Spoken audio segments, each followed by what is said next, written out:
everyone, and welcome to another episode of the United Gamedom podcast. I am one of your co-hosts once again, Darren, aka Dow, and we are back from pretty much a week break because we didn't decide to do one last week because I think a certain game, especially with you guys, kind of took up your time, and just decided not to bother doing one then because we basically would have been too busy playing games, and one game we will talk about later on in the podcast. But once again, I am joined by my good Canadian buddy, Dennis.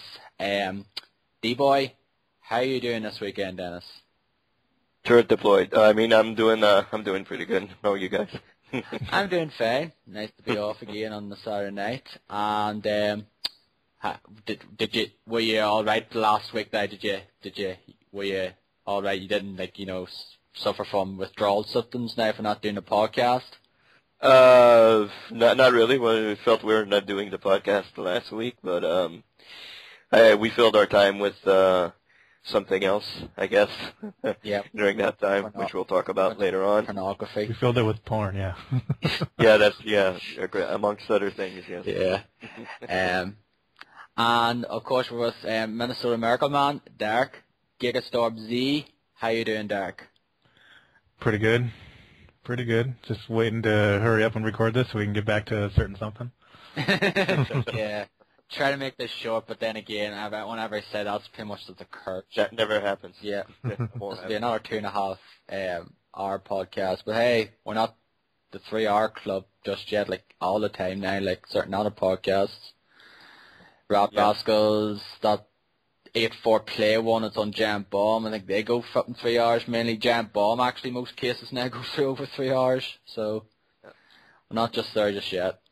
But anyway, let's get into the news now. Since we've been off for a few weeks, so there's a few news stories we'd like to talk about now. The first one that I think came out of the Tokyo Game Show that was on, in Japan, not last week, but the week before. There's another PS3 model coming out. It is dubbed the Super Slim because we already know there's a Slim out, so another basically hardware revision. And this one, I seen the video on Giant Bomb. It looks interesting because the fact is it's not the standard thing. You just put the disc in and the disc goes like into the tray. It's like pretty much a top loader. The top loader PS3. Where you basically press on this thing and it slides open and you put the disc in and then close it and, play your games. What do these guys think of this?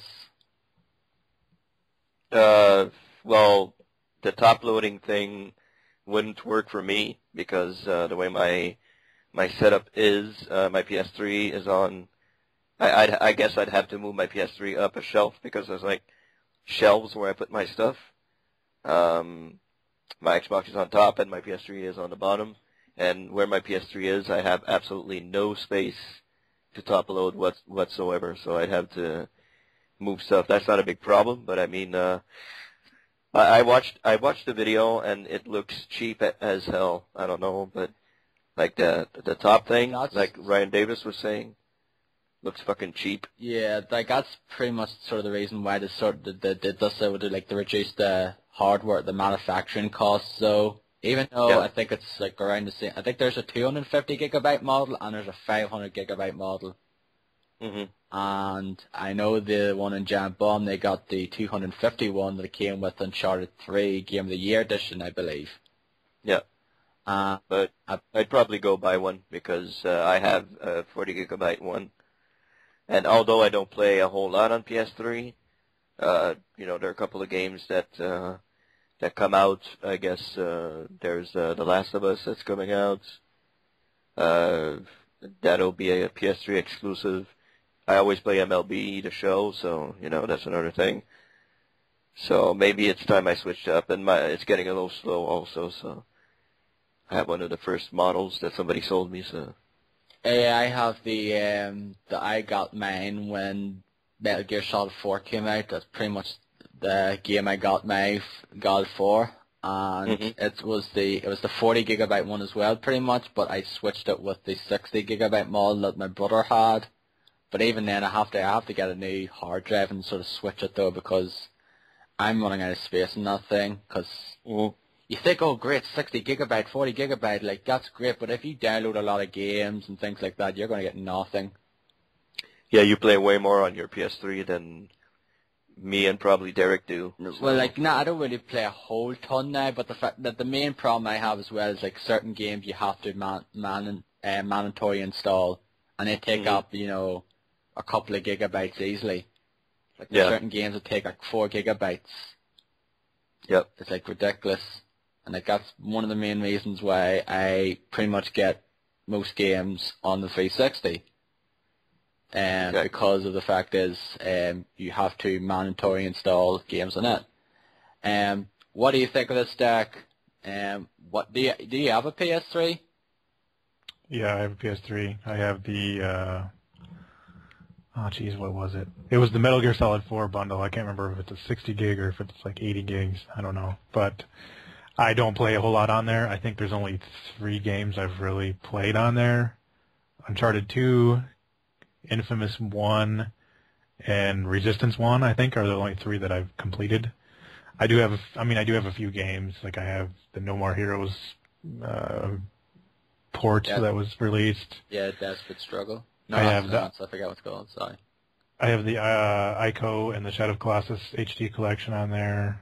I have like Folklore. What else? Soul Calibur 4, and I think like one or two other ones. But yeah, I don't play it a whole lot, mainly because I play an Xbox 360 because pretty much everybody I know plays on there, and there's also achievements on there. Yeah, I don't know. I guess those are the main reasons. Although I will say that the PS3 has HDMI and my Xbox does not, so I can play 1080p on PS3 and I can't on 360. I have to play in 720p or 1080i. So I mean, that's an advantage for the PS3, that's for sure. But I do watch all my DVDs and all Blu-rays on PS3. Yeah, same here. Yeah. Yeah, like I watch some stuff on the PS3, mainly Blu-rays and some DVDs as well sometimes. As far as the new model, I don't really see the point. I mean, obviously they want to save money, but are people demanding a new model? Are they demanding a price drop? I don't know. Ryan Davis actually made a good point on that Quota for Truth I talked about before we started here, and that he talked about the fact is that this is not any different from what they did before, because if you remember, like previous, they've done the same thing, whereas in the PS1, near the end of its life cycle, they did the PS1, the little small mini PlayStation 1, which I believe that was only one though. There wasn't 2. Yeah, but the PlayStation 2 did the same thing now. But the thing is, exactly, like there's 2 of them this time. Like they already had a Slim out. It's like that's the Slim. That's the hardware revision. They're not going to do another one, but they've done that. And it's just strange, like, okay, like, they're going to probably have the console out next year, perhaps, the new one. This is probably maybe just a last gasp, but trying to get more sales out of this console. And for some people who might, like, haven't even gotten a PlayStation yet, it's like, want to get one now or whatnot. But most people, I'd probably assume, have a PlayStation 3 now anyway, the ones who care about it the most. Yeah, I think it looks cheap, like really cheap. Like that top especially, it looks like it's just plastic, like shitty plastic. If you drop that, and it's not probably. Yeah, and it's not a top loader where you like press a button and it pops up, like the Dreamcast or the original PlayStation 1. It's like it's like it slides over, kind of, but it just seems, I don't know, it just seems really shitty. And yeah, that definitely would not work on my setup either. I would have to completely figure out something else because I don't have room for anything that has a top loader like that. It worked fine for me because I have like a cabinet, so I do, and I have like my 360 on top, the PS3 in the middle, and the way at the bottom, and like on these different shelves. So it would work fine for me, but I wouldn't really want it. One of the things I actually want to talk about before we move on here: still selling the AV cables. Still no flipping sign of an HDMI cable. No offense. Oh yeah, they don't. Doesn't include one, right? Yeah. I think in this fucking day and age, all consoles should come with a HDMI cable. Yeah. As well as that. Instead of going out and buying, like, then again, you can get a cheap HDMI cable for, like, not that much now anyway. Yeah. Still, like, at least Nintendo are smart with the fact is, hey, you don't need to go out and buy a HDMI cable. We'll just have it packed in here for you. Yep. Hmm. So That's true. that's, like, I still don't get that now. It's like, that's, 6 years old coming now this year at PS3, and still fucking sending you bloody stupid AV cables. Like, I assume majority of people, like, who play games have a HD TV or two now, anyway, and play games in HD, so just pack it in with the damn thing. Yep. Anyway, Wii U, as we know, is coming out in a few months' time. So it is. Well, actually, yeah, basically 2 months' time. The States will have it already this time, 2 months. You will have it for like a week or so, and this day, tomorrow in 2 months, we'll have it, the 30th of November. And apparently it's going to be region locked, which is a shame, but not really surprising either, though, because they just want to keep those, you know, some of those exclusive games to their certain regions and that there, and I know a lot of people are pissed off at this here because they tend to, like, you know, like to sort of import games and that there, and, you know, PS3 was, you know, region free, well, for the most part. Certain games like Persona 4 Arena was region locked, so it was for the PS3, the North American version. You couldn't import it. What are your guys' thoughts on this? Well, I don't really have anything to say really about this, but go ahead there. No, it's not. You know, it's not anything against Nintendo, but I'm not getting one. If I do get one, it won't be right now. So, you know, and who knows? Maybe I probably won't even play that much on it. But hell, I don't really have an opinion, so I'll let Derek speak. I was just gonna say it's not a surprise at all, but I mean it is unfortunate. I suppose somebody will probably figure out a way to play, you know, other import games. Yeah. I think there was a way on the Wii as well. Yeah, like there's like basically there's this homebrew thingy, like you download this stuff on like a USB thing or like a SD card, just like install onto your Wii then and make it like thing. I never done that now. I know a few people who did though, but I never did. Like back, any of you know that freeloader disc? Yeah. That was for the GameCube. There's one for the Wii as well. They came out in 2008. I got it to get Super Smash Bros. Brawl. I got the US version of it. Problem was that an update came out shortly afterwards, that pretty much made that thing useless. And so it was a waste of money then at the end of the day. But then I just ended up getting the PAL version of it anyway, and just sold the US version, I think, on. I am not really surprised there though. It's just a lot of people do like to import games though, and they pretty much have to, like, you know, mod their systems in order to play certain games though. Like a lot of people tend to import Japanese games, so they do. Like I've imported a few games now from Japan, like not a whole lot though, but it's just I just don't really. Do you have any Japanese systems or any American systems? No. It's just basically just mainly the software side of things. Like I got Mother 3 on Mother 2, which is Earthbound on the Japanese. I've got the Super Famicom version of it. I don't have like Earthbound because it's like fucking costs way too much. I got like a Goemon game for the PS2. I got Kingdom Hearts 2 Final Mix. I got Oedon, like a rhythm game on the DS, and a few other ones from like the US and that there as well. But I know a lot of people really love importing stuff though, and basically can't do that with a Wii. Go ahead, Si. I've got a Japanese PS2, and I've got a Wonder Swan Crystal system, and then I've got mostly Super Robot Wars games. You know, either on like Game Boy Advanced or PSP or DS, and then there's a couple on that Wonder Swan that I have, and then a bunch on PS2. I think a part of the main reason I got that Japanese PS2 is so I could get that Transformers game, that Transformers G1 game called Transformers Tatakai. It's like all in English anyway. I don't know why they never released it over here, but yeah, it's cool. I don't know if there's going to be anything like that on Wii U though. I mean, there didn't seem to be a whole lot of Wii games that people would be importing, except for maybe those RPGs. But it seems like most of those ended up getting released over here. Yeah, like a lot of people did import Xenoblade and The Last Story because they assumed that they would never make it over here because it's like they were announced here first, and like basically Nintendo of America said, "We're not saying anything about the situation though. We don't have any plans for releasing these games in the near future," and people just said, "Oh, fuck you, Nintendo of America," and just decided to import it then. But then they eventually did come out, though, like, months later, in this, like, Xenoblade Chronicles came out here last August, like, August of last year. It came out in, I think, April this year for you guys. The Last Story came out here in February this year, and it came out for you guys in August. So he's eventually got it. The only ones you don't have is Pandora's Tower, which I don't think it's actually going to happen.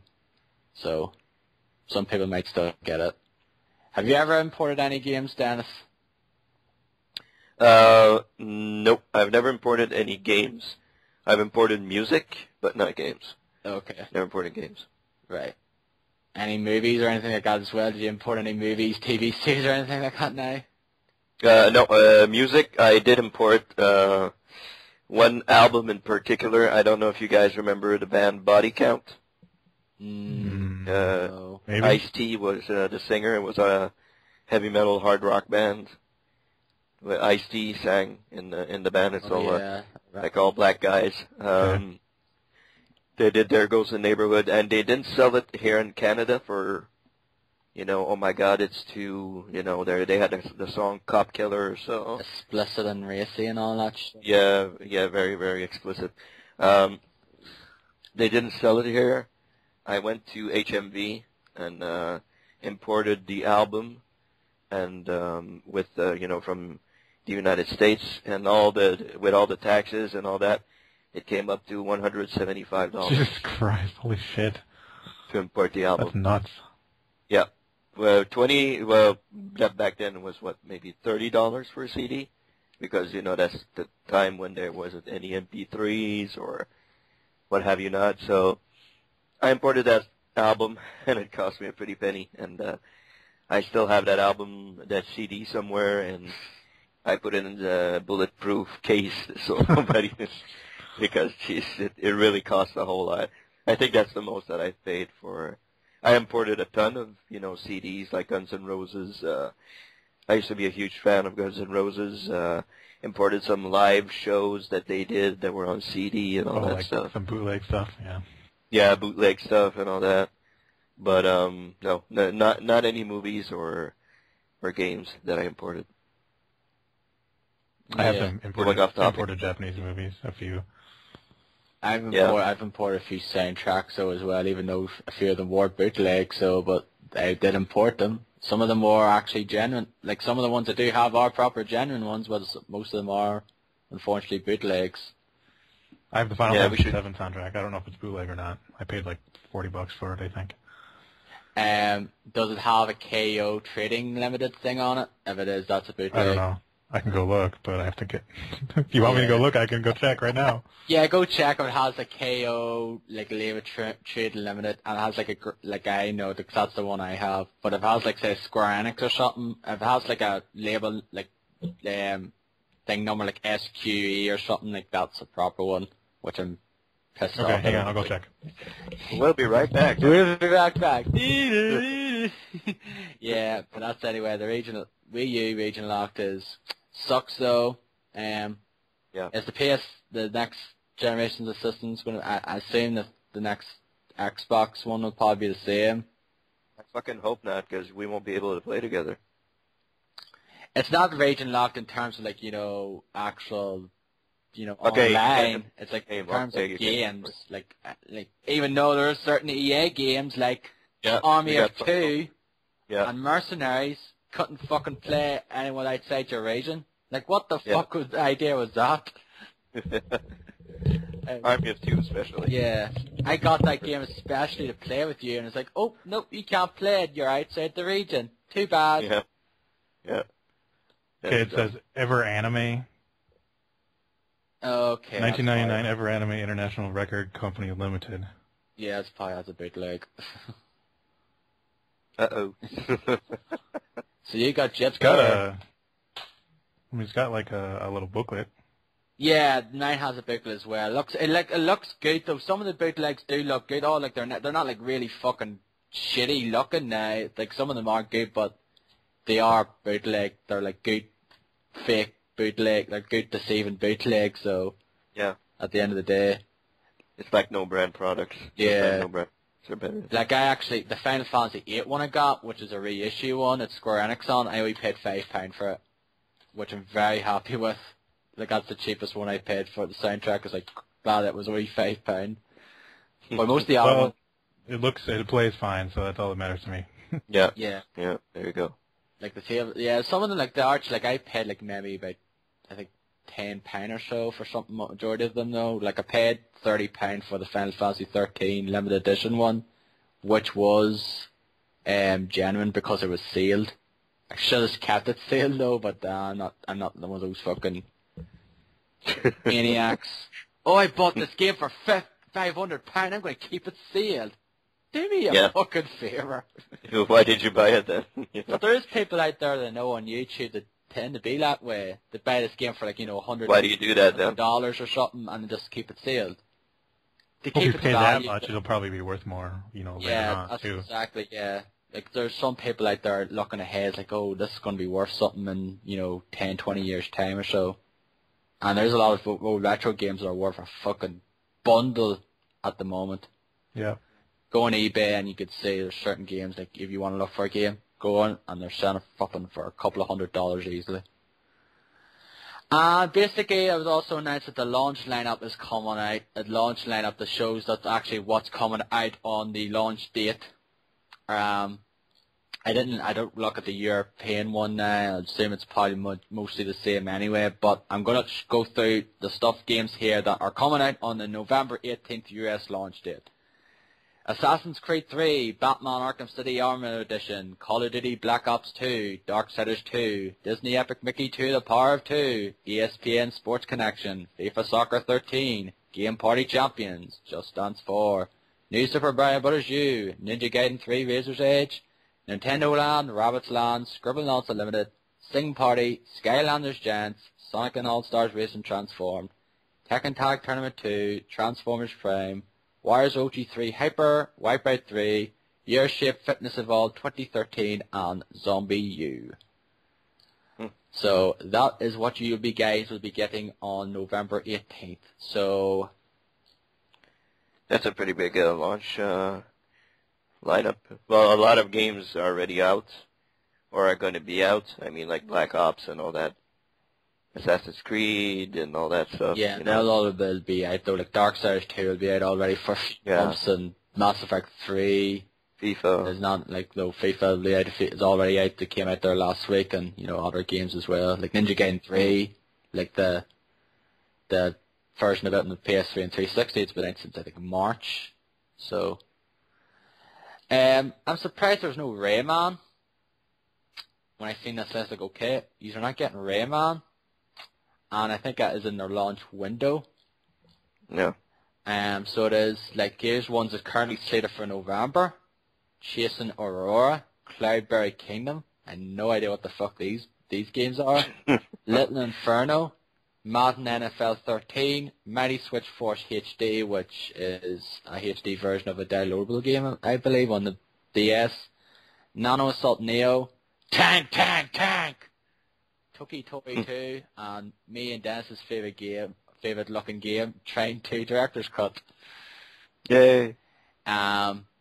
That's coming out in November, and then there's like other ones that's in the launch window. I'm not going to go through these ones now. Like there's like Wii Fit U, there's a Wonderful 101, 007 Legends, Pikmin 3, Rayman Legends, Lego City Undercover, etc.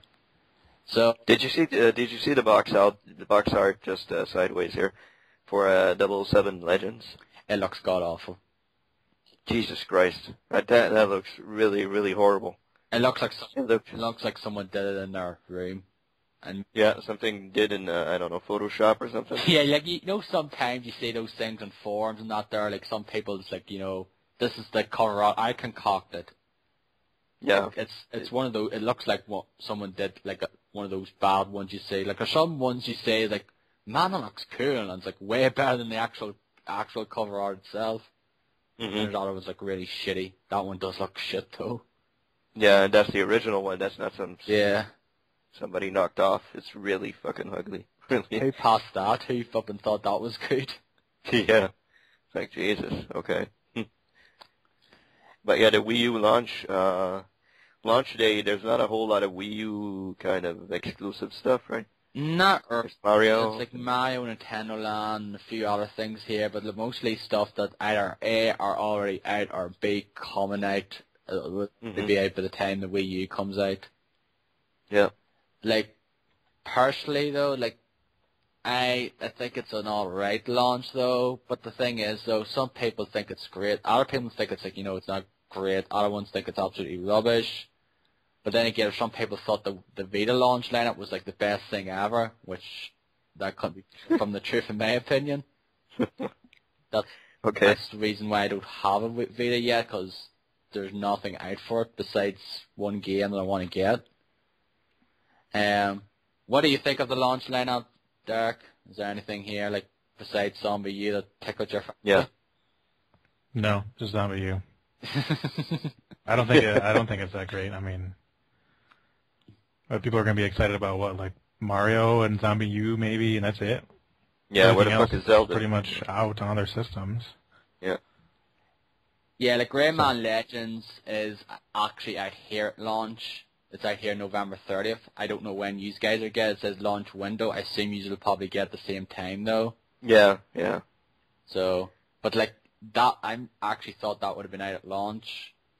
Because it's like, oh, we're getting it at launch, so I assumed it would be out at launch for you guys. Nope, not the case. I mean, if you want to do a Nintendo launch, why not launch what Nintendo is known for? Zelda, Metroid, Mario, like all those games. There's only Mario on the list, so it's kind of, Nintendo Land, who gives a fuck? Well, the last like home console of Nintendo did launch with a Zelda game, even though that wasn't basically a port of a GameCube game. Yeah. But it did launch with it. Mm-hmm.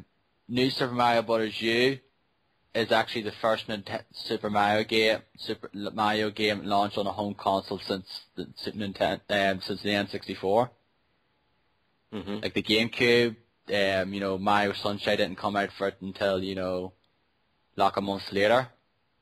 Wii didn't come out nearly a year later, and here, so basically it's like a new Mario game at launch though, even though it's pretty much one I really couldn't care less about.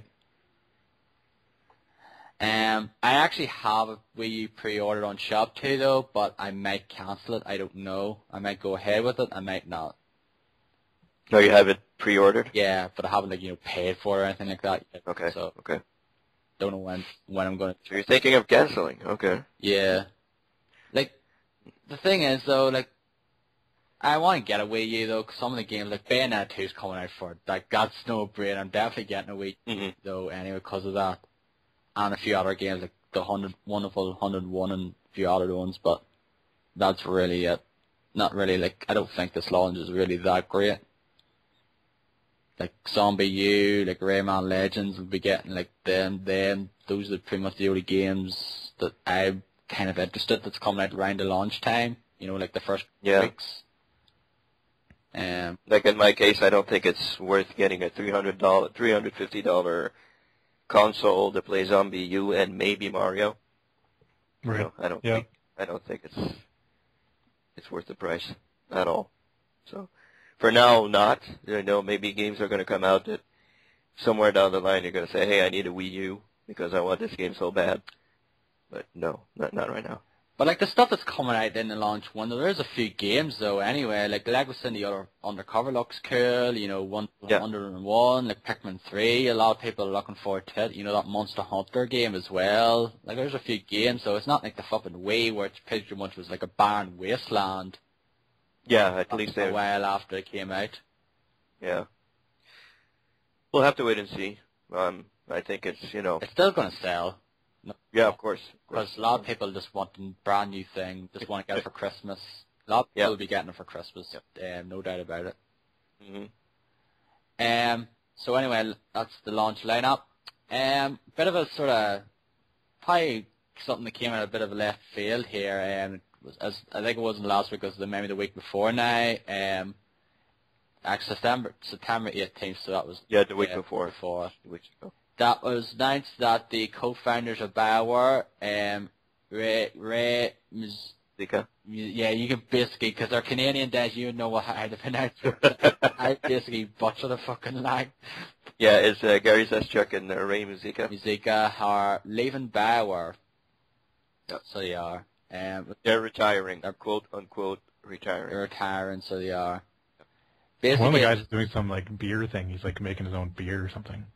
Yeah, a beer show or something. Yeah, that he's going around like the country or perhaps the world, going to these different breweries and like making his own beer and things like that as well. Apparently, so. Yeah. And the other one is, I think he's pretty much going to be out of the gaming business overall, and he's just going to work on something else entirely. Like that was kind of surprising to see those two. Like they talked about it on the bombcast, not last week's there, like the latest one, but the week before, and basically they were talking about like one, I forget which one it was, that said he'd come back. I'd say he'd probably come back someday though, but the other guy might be done. And there was also a story about this here, someone else I think from Bioware, basically stated that the whole negativity with the Mass Effect 3 ending and all that, and how poorly received Star Wars The Old Republic did.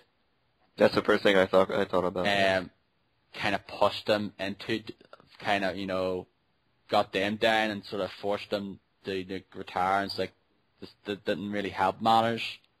Mm-hmm. Yep. I could kind of agree with, though, because they fucking plugged it, marketed the hell out of The Old Republic. Yeah, and they pushed that game and pushed it and pushed it and pushed it. It was like, hey, it's going to be great. I think it was 08 or something, I think we might have, the first thing we've heard about it, though, and like that was like 3 years of plug. This is going to be great. It's going to be big. Oh, yeah. It's going to fully voice acted. It's going to be it could be a wow killer and all this here. Came out and, didn't do great. And it's like, I remember seeing those cinematic trailers and just going, oh my god, this is fucking amazing. It's a good game. It's just the monthly fee is just, I don't know. I don't think anybody wants to pay a monthly fee for anything anymore, for something like that. Yeah, except maybe WoW, which, which I'll talk about. Just because it's been around for so long. But yeah. I mean, as soon as it goes free to play, I'm going to, try it again. Yeah, I'm going to get into it myself. I owe those guys at least that, so. Yeah. The fact is, it's coming out, it's free to play soon enough, though. Don't know when exactly, though, but... Wasn't it supposed to be the end of September? I think it was September, though. I actually haven't seen anything about it, though. There's 2 days left in September, so... Yes.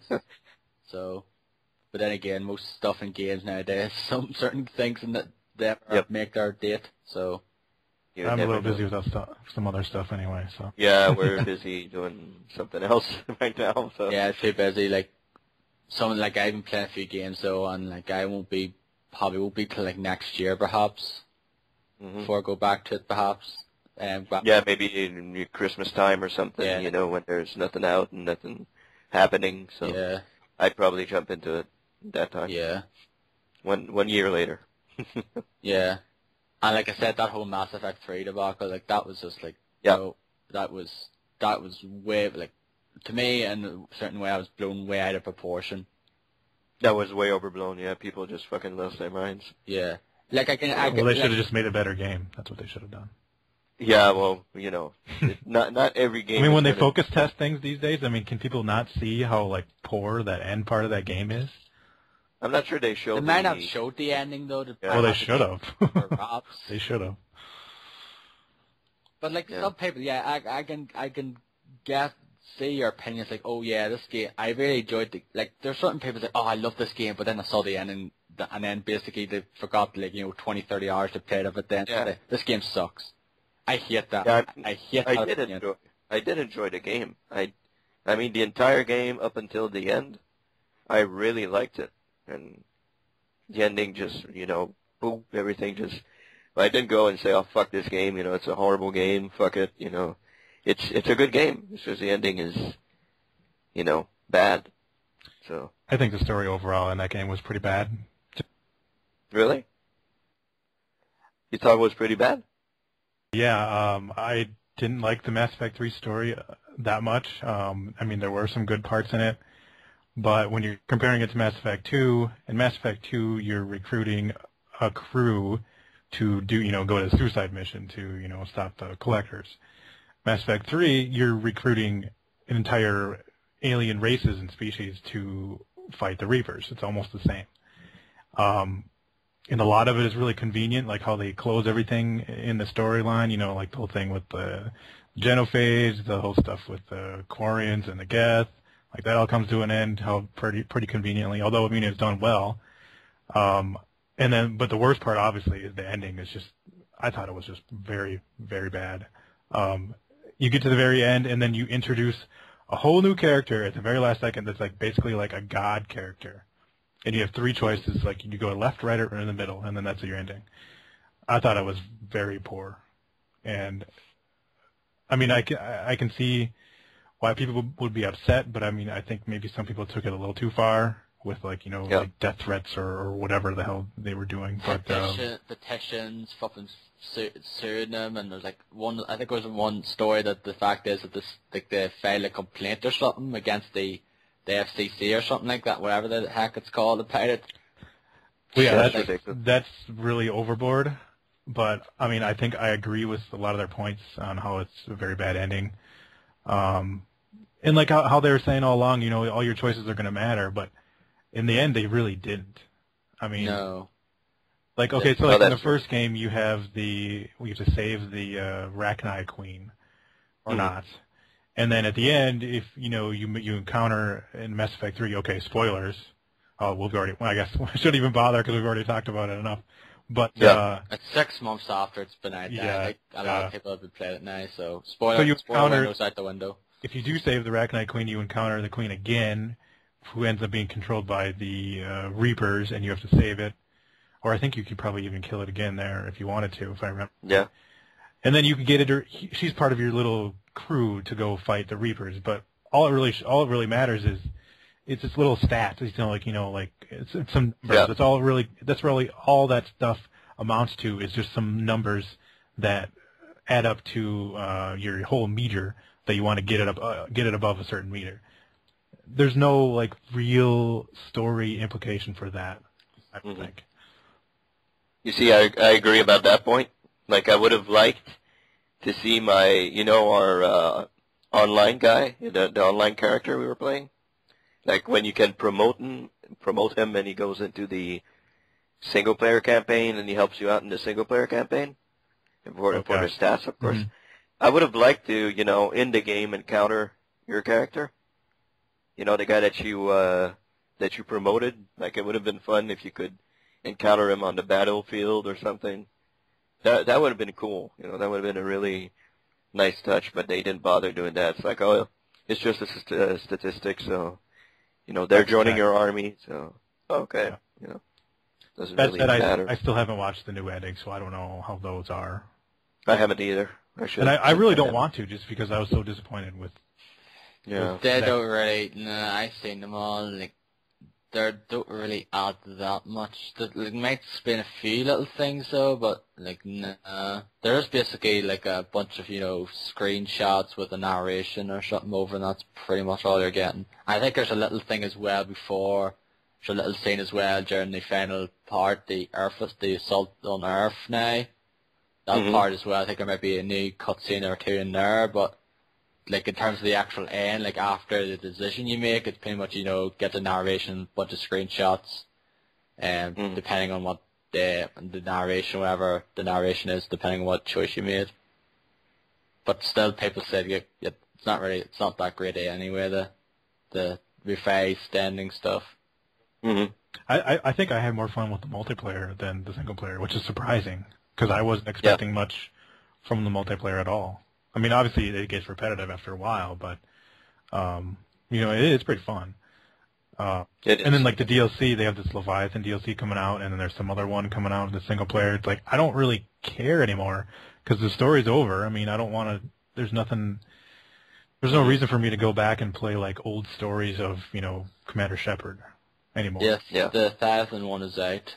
I think it's been a few weeks. I think the Omega one I think is out coming out. I think that's the next single player DLC. Yep. So it is. I don't really care. I don't really like. I enjoyed Mass Effect 3. The ending I was kind of a bit indifferent of. Yes, I can see why people really hated it now, and I just didn't like the whole. Some people just went way overboard on it now. But like, if you hate the ending and you give your constructive criticism, or like basically say it's a very tacked ending, it doesn't really explain anything and all that. There, yeah, that's okay, fine. Just don't fucking go on a really real big song and dance about it now, like some people did. But like I don't really wanna go play the single player DLC. Like I did the ones for the Mass Effect 2 because I really enjoyed Mass Effect 2, and I honestly think that's the better game. Some people think the third one's the best. I have to respectfully disagree with them, but it's their opinion. So. But like, I don't really have any inclination to play the single player DLC for 3 as much as I did with 2. Yeah, I agree. Do you have anything else you want to say about this story before we move on?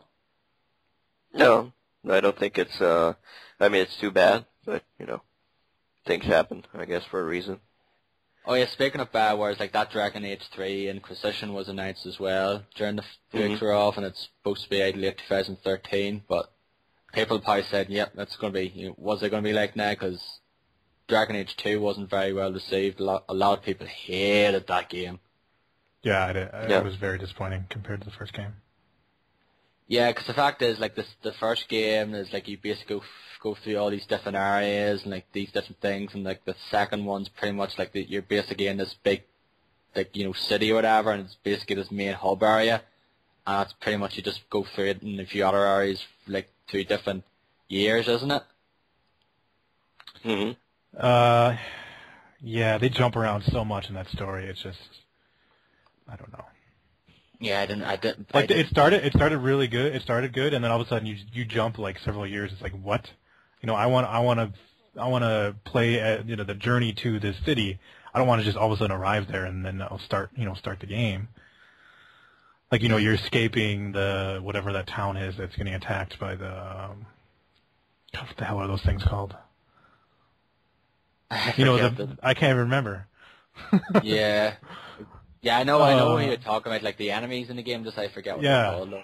Fuck, I can't remember. That's horrible. And then you encounter a character from the first game, which is really cool, and then you're expecting some, interesting stuff to develop with that, but it doesn't at all. And all of a sudden you just arrive at the big city that you spend like the whole game at. Then you replay the same areas over and over. Or some of them might be named differently, but the map layout is like exactly the same. It's just certain areas of the map will be cut off, and you can't go to that area at that certain time. Yeah. So I don't know. I mean, I guess I'll just wait and see what happens with Dragon Age 3, but I really hope that it's an improvement.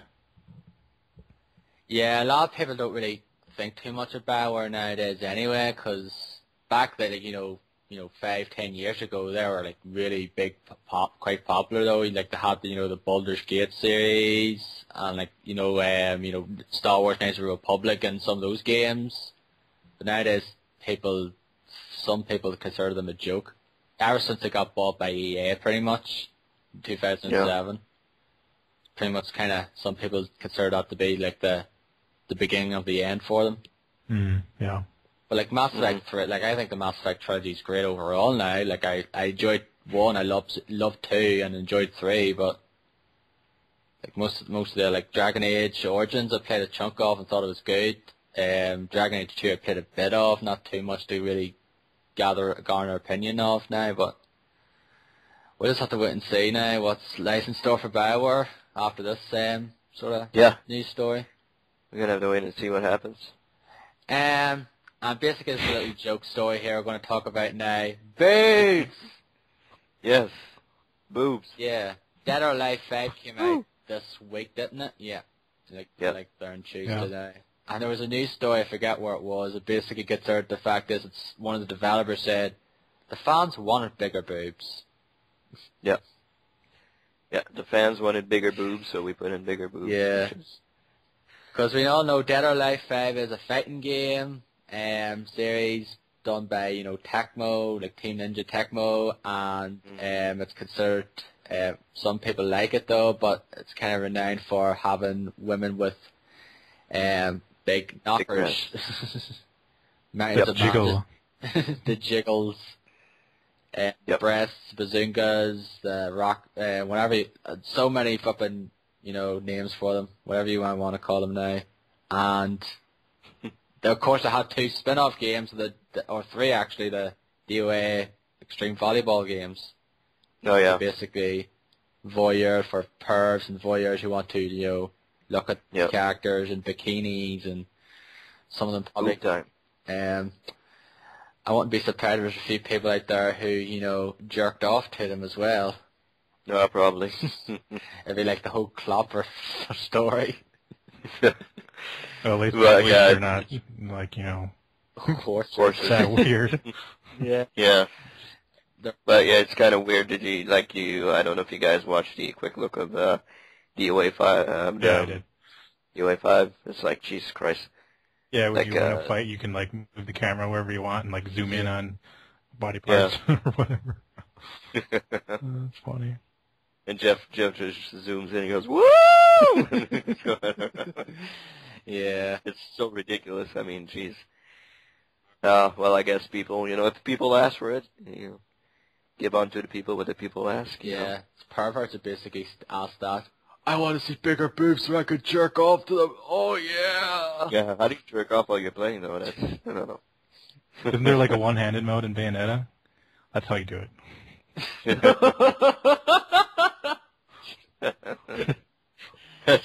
Yeah. That's wow. Should have an update. One-handed, two-handed, proper, standard mode, control mode, or one-handed mode. You put your hand on the controller and you put the other hand on your joystick. Yeah, I'm sorry I don't see the appeal of jerking off to computerized women. It's kind of like the same thing. I don't see the point of jerking off to hentai or whatever. I don't know. There's a lot of DOA hentai, I can tell you that for sure. Yeah, I bet. There's a lot of fucking video game hentai and anime hentai and gay there's everywhere everything. If it's popular, there's something there's hentai for. Or even yaoi as well. Well, I think that's gay. That's just another genre of another kind of hentai. Yeah. Mm-hmm. Oh well. Is it strange that I actually know that? Not to me, but to some people probably. It's okay. I mean, your closet yaoi fan, Darren. Shame on you. All to each their own, I can assure I am not. Okay. That is pretty much all we wanted to talk about in the news stories. It kind of went on there for a bit while. Goofy tangents. So we'll get into the games we've been playing, and I'll start with your fine self, Dennis. So what have you been playing? One game we'll talk about later on together, though. But what else have you been playing? The main game we will keep for a little later on. Me and you, sir, finished Trine 2. Correct, Amanda. We finished it. I think after. I think we finished it after we did the last podcast. We finished it on Monday nights, if I'm not mistaken. That's correct, yes, the day after, Oh, Monday night, pretty much Monday night. Monday night, Tuesday morning here, and, afternoon, evening time for you, pretty much. Yeah. So we finished the game. Still, a gorgeous game. The ending was, I don't know, how do you find the ending? I think it was a little weird. Yeah, the ending was alright now, when I got close to the order, like there was some few areas in it that got quite annoying though. A bit frustrating now. Oh yeah. Okay. It wasn't like, fucking pull your hair out in frustration now, like after the game now, but there was just certain points in the game that you got, kinda I just wanna get on, move on, just getting sick of this. Like there was one area, remember we spent maybe about good 10 minutes on or so. 10, 15 minutes on trying to get past, flipping easy, kept down, screwing up, and thankfully got past it though. The part with the lava and the swinging. Exactly. I'll talk about it. Exactly. Yeah, the boss at the end as well, which took a few times as well though, but that was it though. But absolutely gorgeous game, and basically Brad Shoemaker said on the Giant Bomb though, he basically said the thing I did say as well, that I think Patrick Clemens like, oh god, this game is good, and then basically Brad Shoemaker said it's one of the best looking games I've ever seen. Yeah, that's true. Pretty much wholeheartedly agree with him. Yeah, it is very gorgeous. It is like fantastic graphics, just the I guess the artistic graphics. They're not like, art technical, like they're not state-of-the-art technical graphics now, sort of like, Crysis or Gears of War or anything like that, but in terms of art style, fucking fantastic. Yeah, gorgeous views, the sunsets and all that, fantastic. The game itself is fun. I wouldn't have seen myself playing it single player. No, I can't see myself playing single player either, though. I think it's a lot more fun playing in co-op, like a few other games. Yeah. Very good game. I hope they make a third one. Will you be getting the DLC for it? Yeah, that Orcs... Goblin Menace, I believe it's called. Goblin Menace, yeah. Can we play... We can probably play co-op on that. Yeah. That's what they were playing it on TNT for Giant Bomb. That's what they were playing. So yeah, I'll get it though when it's on sale probably, and we can play it together though in the future. Yep, I'll get it when it goes on sale. Same thing for well, not really when it goes on sale, but I'll also get what's it called? That came out this week. Oh, last week, Torchlight 2. Torchlight 2, yeah. Which I will mine as well. Yeah, what have to play because I forgot about it as well. So go ahead. I will get Torchlight 2 when I'm not playing another RPG at the same time. So it's like 2 RPGs at the same time. No, I don't think I can play like 2 of them at the same time. But yeah, trying to fantastic. I've been playing some NHL 13 a little bit in between my Borderlands 2 sessions. I've been playing a little bit of NHL 13, progressing in my Be a Player mode, which is pretty cool. Haven't made it to the NHL yet. Haven't even made it to the draft yet, so I'm a little behind. I've been playing also online with a couple of guys. I've entered 2 leagues, which I haven't nearly played as much as I should be playing. You're slacking off, pretty much. Yeah, they send me messages, hey, when are you going to play your games in the league? Because you have like a 2-week schedule, and you have to play your games in those 2 weeks, so everybody can advance through the season. And I haven't played mine yet. So what happens if you don't? Are you just going to be kicked out or what? The GM, the owner is gonna. He sent me a warning message. He says I'm going to simulate your game because you haven't played yet. So I said, oh, whatever. The GM? What? Yeah, well, you have it's called GM Connected. In the game or this little league that you're in? In the league that I'm in, there's like a commissioner. Okay. And I'm a GM. I mean, I meant the commissioner. There's a commissioner of the entire league, and there's like you can choose which team you're going to play as. And surprisingly, I'm not playing as Montreal. I'm playing as Edmonton. So he said, hey, you haven't played your games yet. I'm going to simulate your games, and you're going to advance into weeks because we're tired of waiting after you. So I said, sorry. Like a bunch of people playing as one team, and you're just one of the teams. You can play different ways. You can play everybody on the same team. And there's a couple of leagues that are looking for people that can play.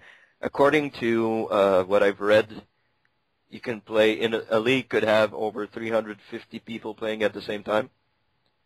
So that's kind of crazy ass, but yeah, I think it's possible.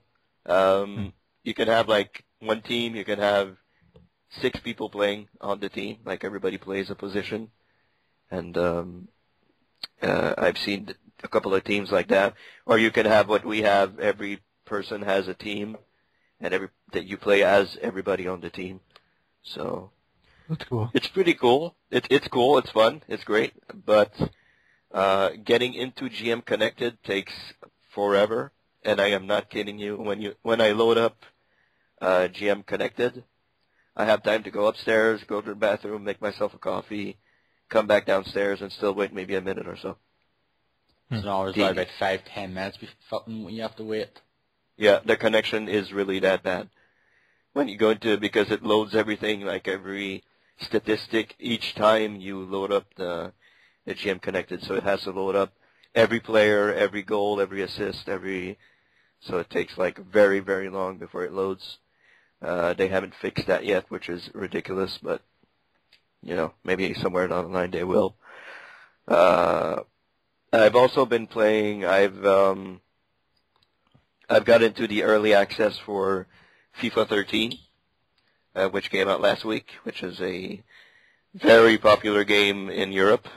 Yeah, my brother asked me to get it last night for him though, in my work though. But the fact is, it was sold out, which to me was quite surprising. Because usually there's copies there. He wanted me to get it though for him. Like he gave me the money for it, and I went to go in the States because it was the cheapest there here. It was only like £35 wherever it went, so I think it was like 40 or 40 odd pound. No copies of it left.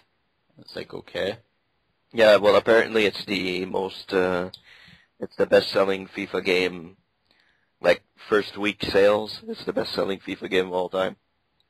Apparently, same thing for NHL. Apparently, it's the best-selling NHL game of all time, which is pretty good for EA Sports. I guess they're pretty much the ones that sell now anyway. Though, like FIFA is really, really popular in UK and Europe. Really popular. It's pretty much sells easily. It's like one of the best selling games of the year here in the UK, and usually beats like in the charts in the like top 10 for a good number of months afterwards. Yeah, it is expected. I mean, it's the most popular sport in Europe, so it's like a Madden over here, I guess. Well, in the United States, not in Canada, but in the United States, it's Madden. It's pretty popular, and over here in Canada, it's NHL. So, played a little bit of FIFA 13. The Montreal Impact are in the game this time around, and actually did the career mode with my guy in the Montreal Impact, and it's pretty cool because maybe 2 or 3 weeks into the season, in the season of the game, I actually got asked to go play in Europe for a team in Europe. So again, you don't necessarily stay with the Impact. You can go play like in Europe or I don't know in. Do you know what team it was? Oh man, I don't really remember. It's not Arsenal or anything like that. It's like a low level team or something. One of the ones in Europe. Was it like in England or like do you know what country it was? It's a German team. It was a German. Okay. German, like it's not a very popular team. Like I checked out the stats and they were very, very low. Okay. So, but you can get asked to go play elsewhere, which I found very cool. That it was integrated in the game. I didn't actually buy the game because with Borderlands 2 and in 2 weeks I'm getting Dishonored, so I'll be very much playing that. You're not getting Resident Evil 6 next week? Nope, sorry. No Resident Evil here. So. Yeah, I couldn't care less about it either.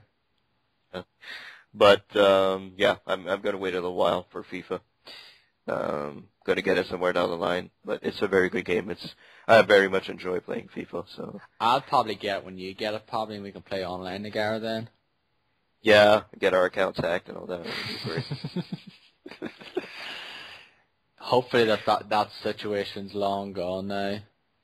I hope so. Well, I saw Justin Calvert play a couple of games online.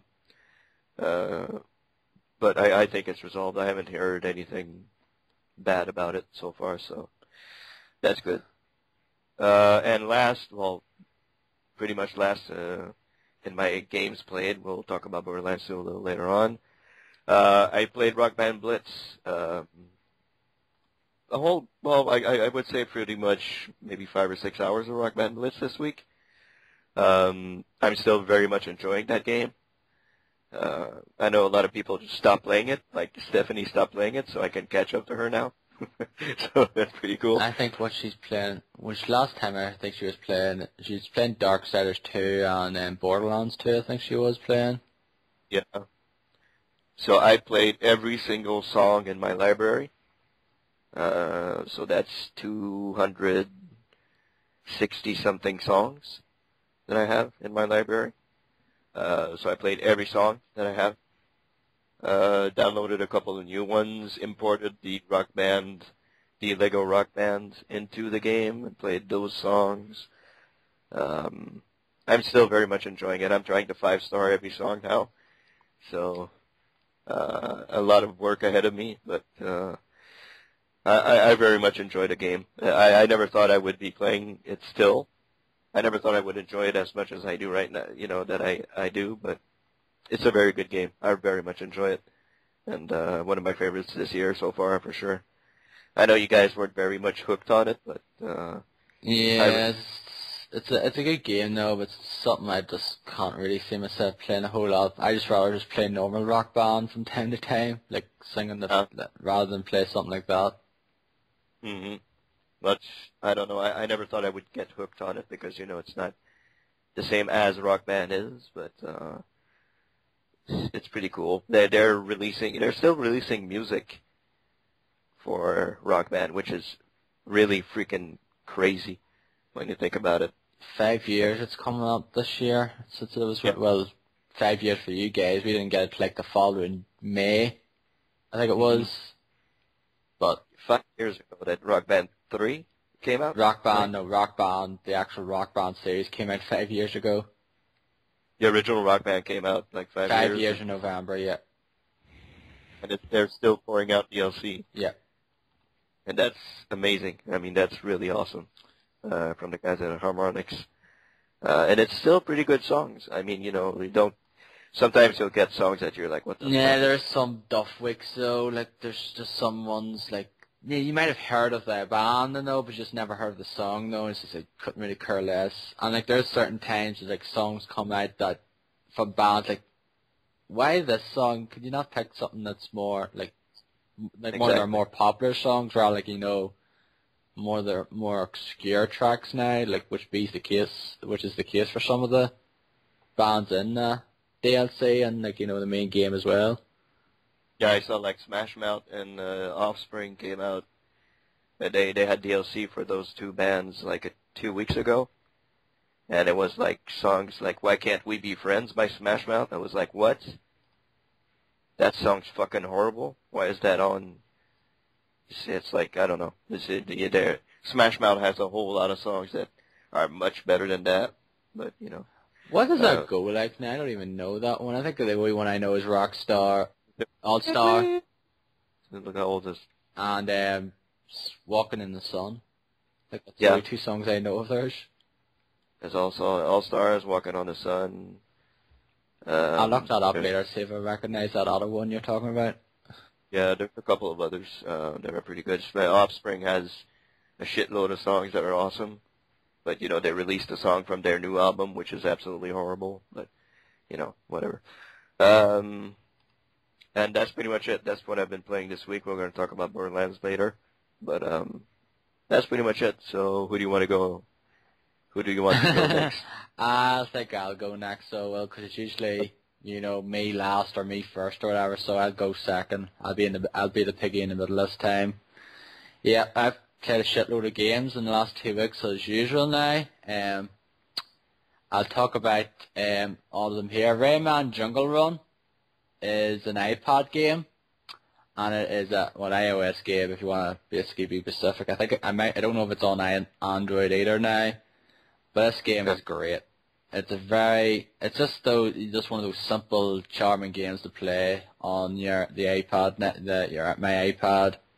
And basically you just jump on this, you just basically go run, you just start it and it just runs, and then you just have to, maneuver your way to get all the little yellow lumps now and try to get the best score and like the best time and try to be perfect now.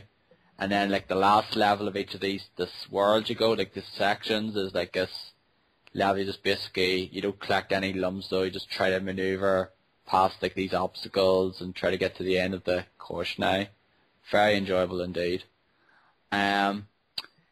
Metal Gear Solid 2 HD, Sons of Liberty, I played it there, like, not last week, but the week before. I played through it, though, again, and it's very much still an enjoyable game. Very much, really did enjoy that game, though. I actually got quite rusty, though, with certain parts, though, I thought I was pretty good at, though, but I just kept getting caught or something, just kept fucking up, though, big time. I know you haven't played it now, Dennis, because you only played the fourth one. It's the only one you've played in the series now. Yeah, Metal Gear 4, yeah. Metal Gear Solid 2 was kind of renowned, though, because the fact is, it was kind of really hush-hush, though, until the game came out, that you didn't play as Snake through the whole game. You only played it for, like, the first hour or two, couple of hours, and then you played as Raiden. And some people went absolutely crazy over that. It was, like, kind of some people considered it to be, like, a big fucking FU from Kojima to the fans or whatever. It's like, yeah, we're not letting you play as Solid Snake for this game. You loved Solid Snake in the first one, you loved him, you played in every other Metal Gear series game before that. Nope, you're playing someone else, whether you like it or not. And some people do not. Some people hate Raiden as a character. Yeah. But that game I very much still enjoyed, though. Like, some of the scenes near the end are just so fucking epic, though. Just awesome. I really love that. Trying to, like I mentioned, I played with you. I love that game. Just gorgeous game, very fun to play in co-op as myself. I just don't see myself playing that in single player. I just wouldn't have as much fun. No. Maybe because the fact is it'll be harder to play in single player because you would have a buddy to help you maneuver along certain platforms and puzzles and things like that. Yeah, just make it easier for yourself to have a co-op partner. I think he's back now. But Derek, have you ever played Metal Gear Solid 2? Yep. I played Metal Gear Solid 1 and 2 all the way through. What do you think of 2 now? I like it a lot. It's been a long time since I played it, but I mean, I remember when I liked it a lot. Yeah, because I was just basically also just playing one of the games I've been playing. No, I just wanted to... Because I basically asked you, though, but we forgot to say that you actually were away. Oh. Yeah. Yeah. We forgot to check the chat. Yeah. I really like the music in that game a lot. I love the main theme and like the main opening theme. I love that theme. So I do. It's like done by Harry Gregson Williams. I think he did this music for all the games or like the games after 2 as well. So I know he did them for 4. He did it for 4 as well. So I remember that game. It was so cool because you could like shoot stuff like on the shelving, like little bottles and little boxes, and like when you shoot like paper, it would fly around or something. And that was just amazing at that time. Yeah. In a console game, just that technology. Yeah, like I know it came out like the year after the PlayStation launch as well for you guys. I think it came out November 2001. Or no, I forget. I think it came out 2001 for you guys, and it came out here in 2002, like March 2002 now. So it did. As well, I remember the fact is you can with like bird shit as well, and you can slip on it, which was pretty. Oh yeah, that's right.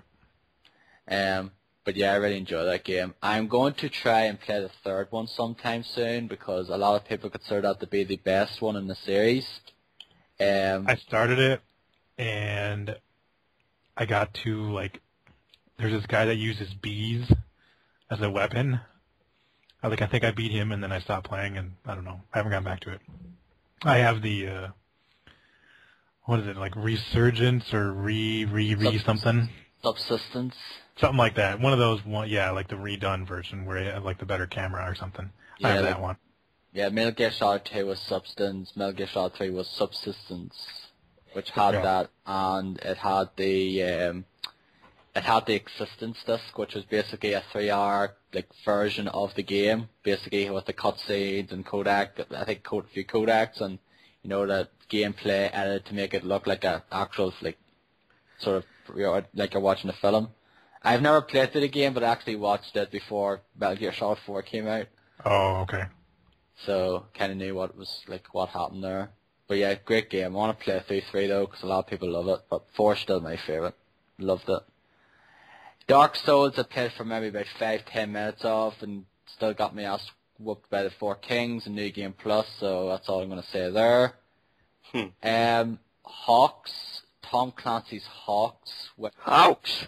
Hawks. Yeah. What's Hawks stand for? Hot Action something extreme. Hot Action Women's Sex. I don't. Hot Action Women's Extreme. But how is that game? I actually kind of wanted to play that. I don't know why I got it, though. It's just because I actually forgot to put down here. I played a demo of a game called Birds of Prey because I wanted to try it out because I watched a video review of it of a guy on YouTube called he does pretty much a lot of reviews to Classic Game Room. He's quite popular on YouTube. He does a lot of video reviews, and his voice is awesome as well. He did a review for that game, Birds of Prey, which is this, World War II, flight action game. You play like the old planes, like you could play as like the Japanese ones and American ones as well and that. And I played the demo of it though, and I thought it was pretty good. And then I just went to the store there like not last week, the week before, and I was like, yeah, I want to try and get into more of these, flight action games, like those kind of games. Because I haven't played a whole lot of them now. And I got it, and I got Hawks 2 as well. I haven't played Hawks 2. And I played like the first mission of Hawks, and I think it's pretty good though. It looks pretty nice now. Just like the, flying around the air and just, shooting down, ships or shooting down, tanks and, on foot, turrets and things like that as well. It's kind of fun. So I do. But yeah, that's all I really played. I didn't really play much of it though. Just played like the first mission and a bit of the second one. That's really it's about 20 minutes or so, 20-30 minutes of it though. So I don't really have a big opinion now. Oni Chanabra. Jesus. One Chanbara? Yeah. It's Oni Chanbra. Which version? It's the 360 version, that Zombie Bikini Squad one, which I played like maybe a bit of as well, which is alright. But I got it for pretty cheap. I have one of the PS2 versions, like the Japanese ones. Yeah. I imported it just because it had never been released over here, and I have no idea how the hell to play that game. I remember this whole thing with like your sword. If it gets blood on it, then that's bad or something. You have to like wipe the blood off all the time. I don't know. Yeah, that's exactly. Yeah, that's pretty much the same thing here. Because I actually remember seeing that one of those ones on the spot back in the day. That was kind of the introduction. Yeah. It was like the zombies. I forget what it was called though, but it was pretty much that series. Mm-hmm. So I remember the fact that they used to play some Japanese import games on the spot. Mm-hmm. Like bit of a tangent here, but then if you remember that Baby Olympics one that they played. I can't remember. No. Nah. It was pretty funny. It was, I forgot what it was called, but it was this one of these babies and you play these like wee flipping silly wee games. Okay. But it's just one of your typical sort of, monotonous action hack and slash games now. But like Derek said though, basically if you have to kill the zombies but like wipe your sword clean, or else you're gonna, basically if you hit a zombie where your sword's pretty much full of red, though you're just going to get stuck on the zombie, and you have to like shake the control, like shake the joystick, the analog stick to get it free again. And also as well, there's like this like rage mode or something. Like if you build up the rage, you build up rage, but the fact is you lose energy. Like you use health when you do that. You have to use this item to stop it, which I think is fucking stupid, because it's very fucking easy to get into that mode. So you do, especially if there's loads of zombies around. So I do not get that method whatsoever. But it's alright. Torchlight 2. I played about an hour or so of this on the other day with a guy on my Twitter. So he's AP3X Ultima. He's on Twitter. I played a bit of co-op with him. That game is very fun. It is definitely fun indeed. Just like it's basically like those standard isometric action RPGs like Diablo and things like that, because Torchlight was pretty much done by old Diablo 2 developers, I believe. Runic Games, so this is pretty much the follow-up to it. It has online co-op, which is great now, and it's very enjoyable. Looks nice now. Some of the areas from what I've seen thus far remind me of the ones in Diablo 3. Okay. Some of them look a bit similar now, but I'm not going to fault them for that, because the fact is they're pretty much the same kind of game at the end of the day now. Yeah. There are certain differences now. Like I do like the fact is one of the things I really like about this here is the fact is you get these items and you have a pet with you, and like if you don't want these items, you basically give them to your pet, and the pet will go and sell them for them, and then you sell them on to like the vendor, and you come back and give you the money. Yeah. I really like that thing. That mechanic is great. Yeah. Good mechanic. Because Diablo is you can't do it. You have to go back now. Take the waypoint back and then sell it on. No, you don't. You can still stay in the area then. Oh, I don't want these items. These are the junk items. Just give them to the pet, sell them on, and come back. Very, very good mechanic, I must say. I very much enjoy that. I really like that game. I'll be playing more of it probably, over the coming weeks, and hopefully I'll play with you guys, when other things have died down, when you are kind of, looking for games to play. Yeah. Pretty much, which will be, maybe in a few months' time, I guess. What else have I been playing?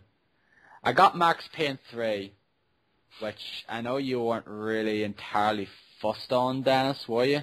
No, I found it just, I don't know. It's too hard. It's not that it's too hard. It's just you don't have enough ammo. In my case, I never have enough ammo. Even on easy, you never have enough ammo to kill the guys, and I didn't really get into it. I didn't really enjoy it. Right. Yeah, I played the first 2 chapters now, and I don't think it's very, very difficult thus far now. But I see people. I do know people quite like the game, but I do say it gets pretty hard. It's a pretty hard game. And they're not really fussed on the cover mechanic now, because we know Max Payne didn't have really a cover mechanic in the previous games. Yeah. Basically make this more like kind of GTA now, like the cover and it not there, but it's all right now, the cover mechanic. I don't say it's as bad as some people claim it to be, but I like it though. The game looks nice. Oh, it does look fantastic. It's a nice looking game now, but that you're not going to expect anything less from Rockstar now, not of course. But I won't play it now because there's a few other games I've kind of been playing mainly over the last few days now, which I'll get into. Theater Rhythm Final Fantasy, went back into it. Yes, I'm still playing that game. Sue me. I still love that game. Still one of my favorite games of this year. Dust and Elysian Tale, which is that Xbox Live Arcade game I mentioned about a month ago now, which I think I talked about. I think I mentioned, so I did. That game is very fun though. I talked about its problems before. I'm playing on tough. I do not like the fact all your health doesn't get filled up. In other games when you're playing some of these kind of games, I've leveled up, my health gets filled up again. Not the case with this game. I don't know if it's because of the difficulty I'm playing it on or what not now, but nearly every other game is like, oh yeah, I've leveled up, I should have the full health again. Nope. Basically just stick with the same health. You go to save points as well. No health gets filled up there as well. It's basically you really have to conserve your item, your healing items. What game? Dust and Elysian Tale. Oh, okay. just try not to get hit, especially when you're playing on tough difficulty, which I am, which is like the second hardest difficulty. It's basically like some of the enemies can whack you though for like you can lose like easily like a quarter of your health easily. It's like ridiculous. You pretty much have to be very careful not to get hit, and try to conserve your healing items though, because you can't like plunder away and use them all the time now, or else you're going to get screwed. And finally, a certain expansion pack for a game came out there last week. So it did. And like before, every single time a new one comes out, I decide to go back into this game for fucking God knows what reason. Have you played a lot of it? Well, first of all, I did not buy the expansion pack. Okay. So I said on Twitter, I did not buy the expansion pack for it now because it came out there on Tuesday. Tuesday was the 25th, wasn't it? Yeah. Yep. It came out there on a Tuesday. I did not get the expansion pack because I don't see what the point is, because the fact is, I've got all the expansion packs for the other ones, but I never even got anywhere near the content for that stuff. Like, bar like using like the races and that there and the classes you can use, like that there. But other than that, never got to any of the areas that those expansion packs have. And for you to still wonder what the game I'm bloody talking about, it's of course the MMO itself, the MMO thing itself. It's World of Warcraft. And I've been playing it for maybe about an hour or so each night for the last couple of nights then, so not very a lot of it now. Oh, okay. I'm not like one of those, junkies now. Like, he says, screw you guys, I'm not doing the podcast, I'm gonna fuck off and play some World of Warcraft for 5 to 10 hours now. Yeah, do those guys still exist though?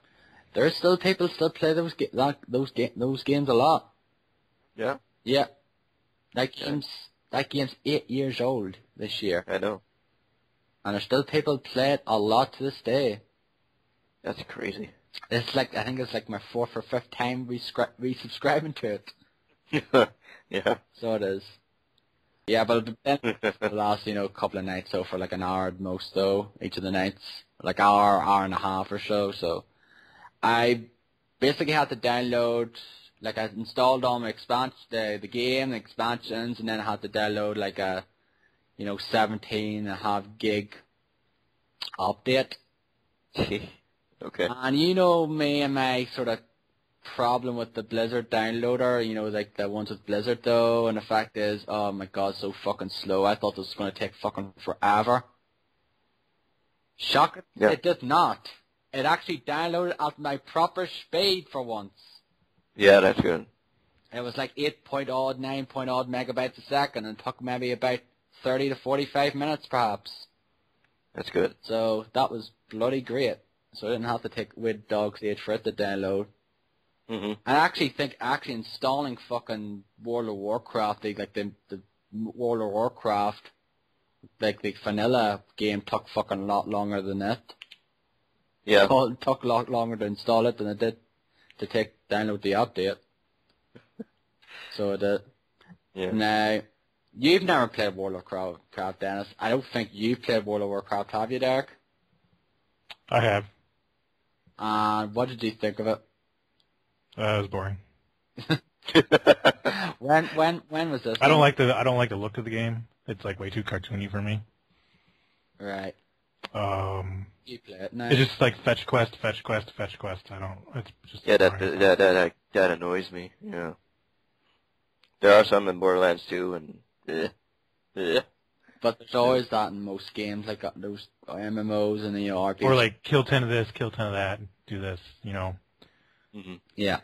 That's pretty much Xenoblade Chronicles side quests. Yeah. You ever played that game? That's pretty much what majority of the side quests are. Get these items, kill 10 of these enemies, find one of these items, which you pretty much have to look fucking far and wide for to find, and it could be fucking hidden in some fucking godforsaken area you wouldn't look at otherwise. Yeah, Kingdoms of Amalur had a couple also, I think. Yeah. Yeah. But like I said before, Xenoblade Chronicles, outside of MMOs, is like fucking fucking Yeah. side quests. and that's why I got bored with that game. It's just too fucking many. But yeah, World of Warcraft, I'll probably enjoy it for the next week or so, and then just get bored with it again, put it down, like I do with every other like I do with every MMO you've played. Yeah, I played 2 hours of Guild Wars too, and I haven't touched it since. Secret World. Secret World. That's probably one of the ones I actually put a amount of time into though. But it's I stopped after it though. Like yourself, Derek, it's just the subscription fee. Mhm. And that's not good. I don't see myself playing. If it comes free to play, I'll probably will go back into that game and play it because I actually quite like that game. I just like I like the real locations now. Like the real world locations, rather fantasy setting or sci-fi setting now, like World of Warcraft or Star Wars is now. In terms of what I actually had a few characters there before. I had a Night Elf Warrior, which is the first one I chose when I started the game back in 2006. Do you have a Night Elf Mohawk? No, I don't.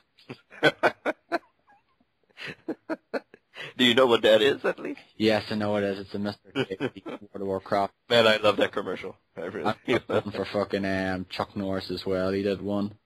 Yeah. And I think a few other people as well did one as well. Yeah, William Shatner. Yeah, that's right. William Shatner did one, yeah. But yeah, I have a level 32, I think it is, and then I have the Blood Elf Hunter, level 19, but I'm actually not going to go back to those characters though, because I have just no idea where the fuck to go. I have no idea I was just put in a fucking middle of nowhere place when the Night Elf, because I actually forget where I was though last time, but I sure as hell wasn't there, because when the whole cataclysm thing happened and the world was changed, this middle of nowhere place is okay, where am I supposed to go now? What quests? I don't have any of those quests I have now and things like that.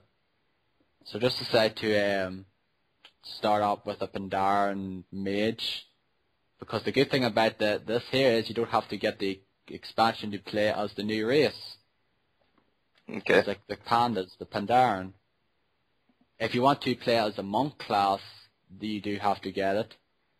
But that's really it though. Okay. And I'm playing it, and I've been playing the starting area in it now, which is the Wandering Isles, this Japanese, Chinese kind of, the Chinese temples and all that there look pretty much Chinese kind of mythology, kind of lovely looking landscape. So it is. But like I said, probably play for maybe the next week, and then next time it's I'm done with this game as usual. No one to play it with, so I'll just get bored. Yeah. Like I have with another game we'll talk about soon. But you'll probably be saying, what the fuck, Darren, are you on? So anyway, sorry for, boring you all to death again, but that's pretty much what I'm saying. So go ahead, Derek. Oh, it's my turn now? Yeah. Yep. Go ahead. Yeah, I haven't really been playing anything. Nothing at all. No? No, I didn't. I just took a couple days off, last week, just for the hell of it. Went to bed. Yeah. Yeah. Slept the entire time. No, actually, I did play. Today I played the Sleeping Dogs a little bit more because, once again, I got a free game rental code from Redbox for one night, and it expired yesterday, so I had to use it yesterday. And I played that a little bit this morning, maybe an hour or so. I still like that game, like that game a lot, but I definitely don't want to pay $60 for it, or even 40 at this point, just because I'm so far into it. So I don't know. I mean, I'm gonna guess I'm gonna get another one of those freaking free game codes in a month from now. So I'll probably just rent it again and just keep doing that, I guess. Yeah. But if it goes on sale for $20 or something, I'll definitely buy it then. So Yeah. I bet it'll be like a Black Friday sale item. Yeah, this year. probably. It probably will be. Well, And hopefully binary domain will be as well, and I'll get that too. that'd be cool. Yeah, definitely get it when it should be on sale. I'm surprised you don't have it for cheap though at the moment. Like it's like $20-$30 or something, or $20-$30.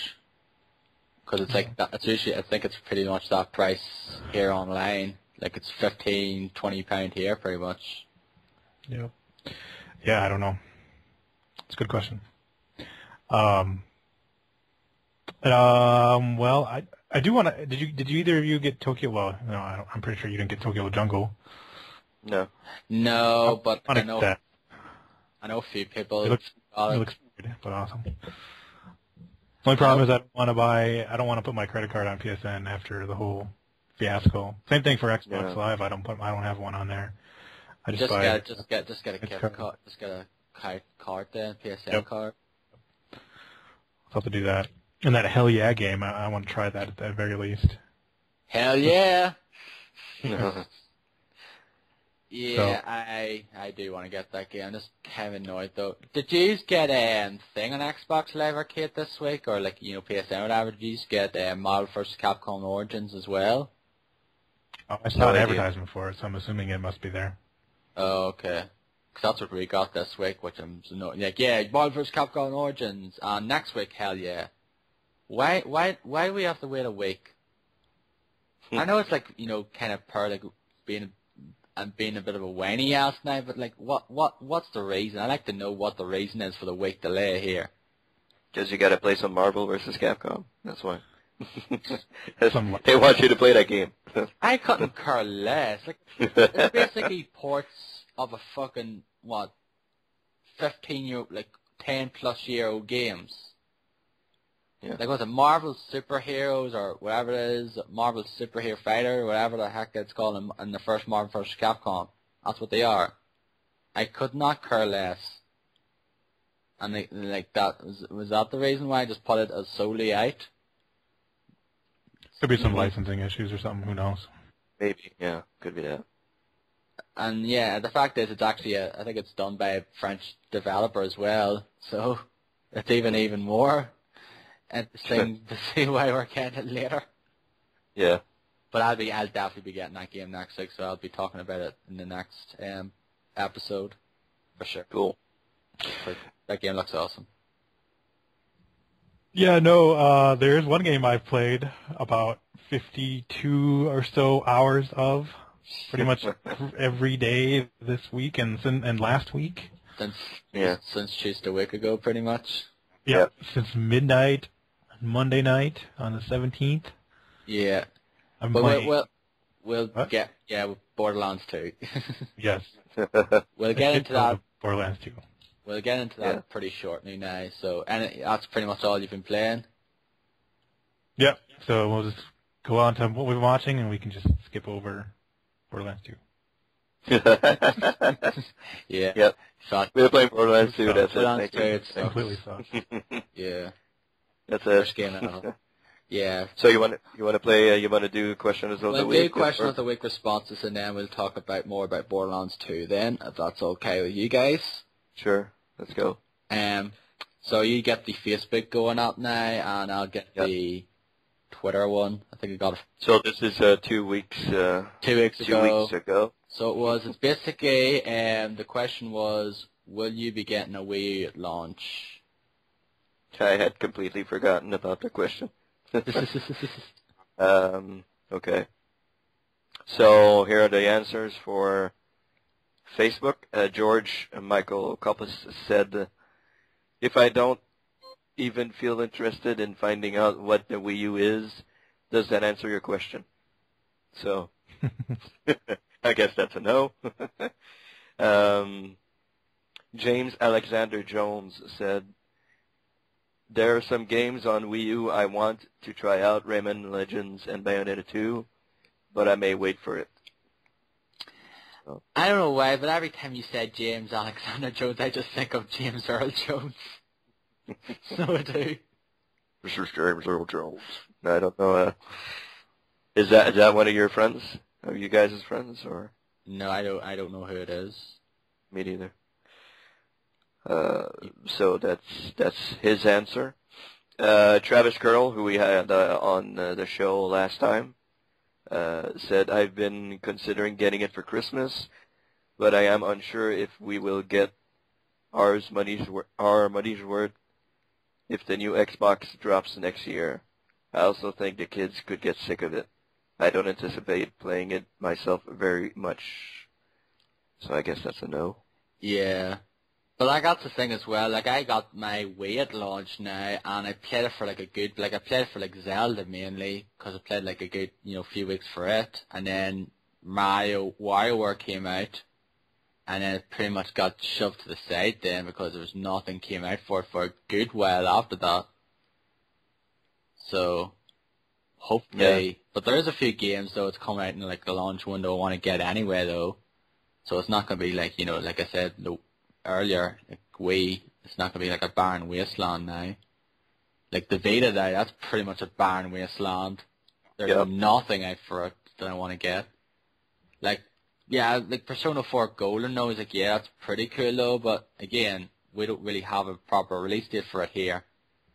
But the good thing about that Vita is it's region free, so I can just import it. If I do get a Vita. And is that it with the responses on Facebook? Yeah, that's it. Just got the one on Twitter. It's Ed the White Mage, Gaming Elixir. It basically says he's get it launched because it's a new system. Which is pretty much the reason a lot of people get it, because it's new, it's something shiny. New piece of hardware I want to get.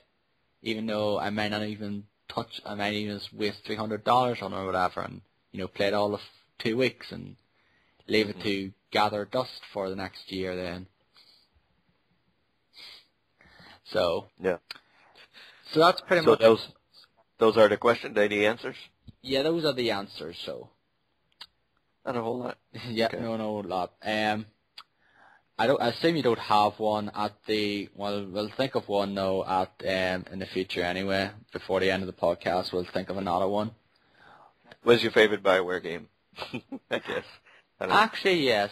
That would probably be a good one to think of. What is your, following the announcement of the Ray and Greg leaving BioWare, what is your favorite BioWare game? Yeah. So there's a shitload of BioWare games, so what's your favorite BioWare game? Mine is Star Wars Knights of the Old Republic. Yeah, I think I would go with that Me one too. also. It was easy. Yeah, that's easy for us, yeah. Okay, thank you. Yeah, good thank night. you. Thank you, good night! Yeah, I love that game. My favorite game on the Xbox. One of the best Star Wars game, bar none, either, as well. I have to agree. So anyway, moving on to the main sort of topic now, and it is a game that I have to basically come up and say that I haven't played as much as I thought it would. But I know you guys have been playing a lot of it over the last, 2 weeks, nearly. No, not that. Not that much, 52 hours for you and, 40-odd hours, whatever it is for you, Dan? Yeah. There are 42, 43. Yeah, so it's not that much. It's like nearly 2 days worth of stuff. Yeah. It's not like you. It's not like that alpha guy Tom who's been playing like for over 100 hours. Yeah, I saw that tweet this morning. I was like, holy fuck. He has like 3 characters. He finished the game with 3 characters. Jeez. 3 times. I was like, Jesus Christ, that's. Well, I'll be there at some point, just not this quickly. Yeah. Yeah, but the fact is he's probably playing nothing but it, and he's probably playing it for like fucking 5-10 hours a day easily. Yeah, well that has to be at least 10 hours a day. Because goddamn. You finished the game 3 times with 3 different characters? Like, Jesus Christ. That's a lot. That's a whole lot. I don't see myself playing through a game again like fucking instantly after playing through it. I don't see the appeal for that whatsoever. Dark Souls, yeah, I guess. Like, that's the only one I can think of, but for most other games, no. When I finish Borderlands 2, I'm going to be, okay, I'm done. I'm done for now. Yeah. I won't go back to it. I'm going to play it again. When the DLC comes out. I'll just be... You're going to play? You're going to still play it? No. Yep. Oh, really? So reach the level cap. Okay. I'll play the DLC. Then I want to hear like the story stuff again because I think I might miss a lot of it. Okay. A lot of the dialogue, just because, we'll talk about it in a minute, but... I don't know. No, I'm going to finish it, and I'm going to be okay. When the DLC comes out, I'll go back, but no, not right away. I don't want to redo the same thing again, so... But yes, I've redone the first, I don't know, the first several quests like 3 or 4 times now. Yeah, I know. When you redone them with me. Because I did it by myself, I did them with you, and then I also did them with a friend of mine, and I used a different character for that. And we did it with Darren. And that got really boring. That did. But yeah. Now that I'm far enough along, going back to that won't be quite as boring. Yeah. Because it's different. It's different than what we're doing now. Mm-hmm.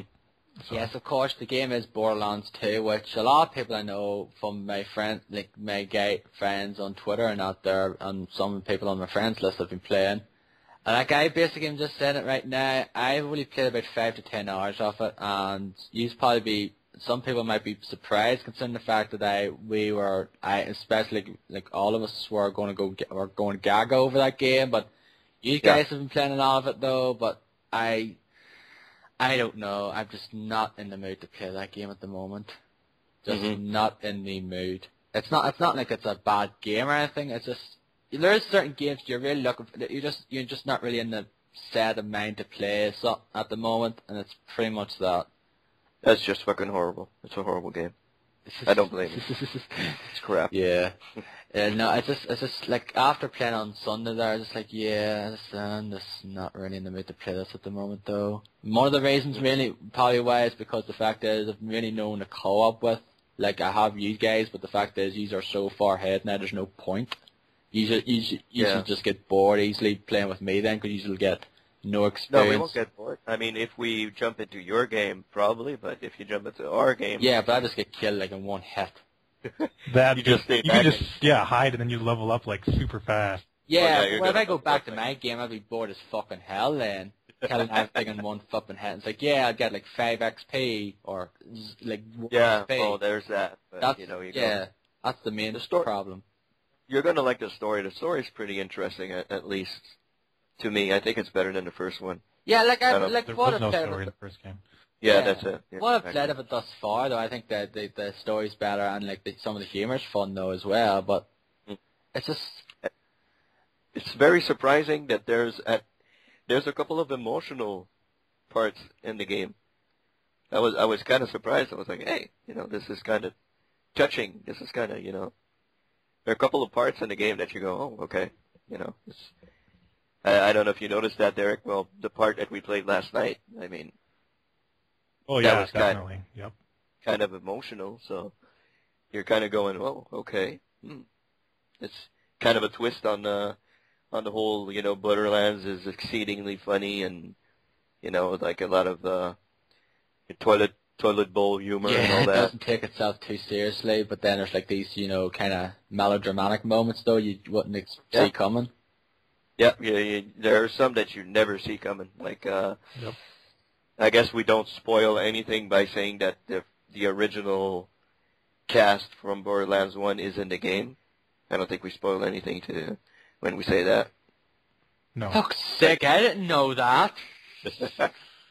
Well, if you didn't know that, you haven't watched anything for Borderlands. No, I know that. I knew that anyway. Because I'd say I've talked with we're not really seen him though, but I know of Roland though, which is the character I played as in the first game. Yeah, me too. Mm-hmm.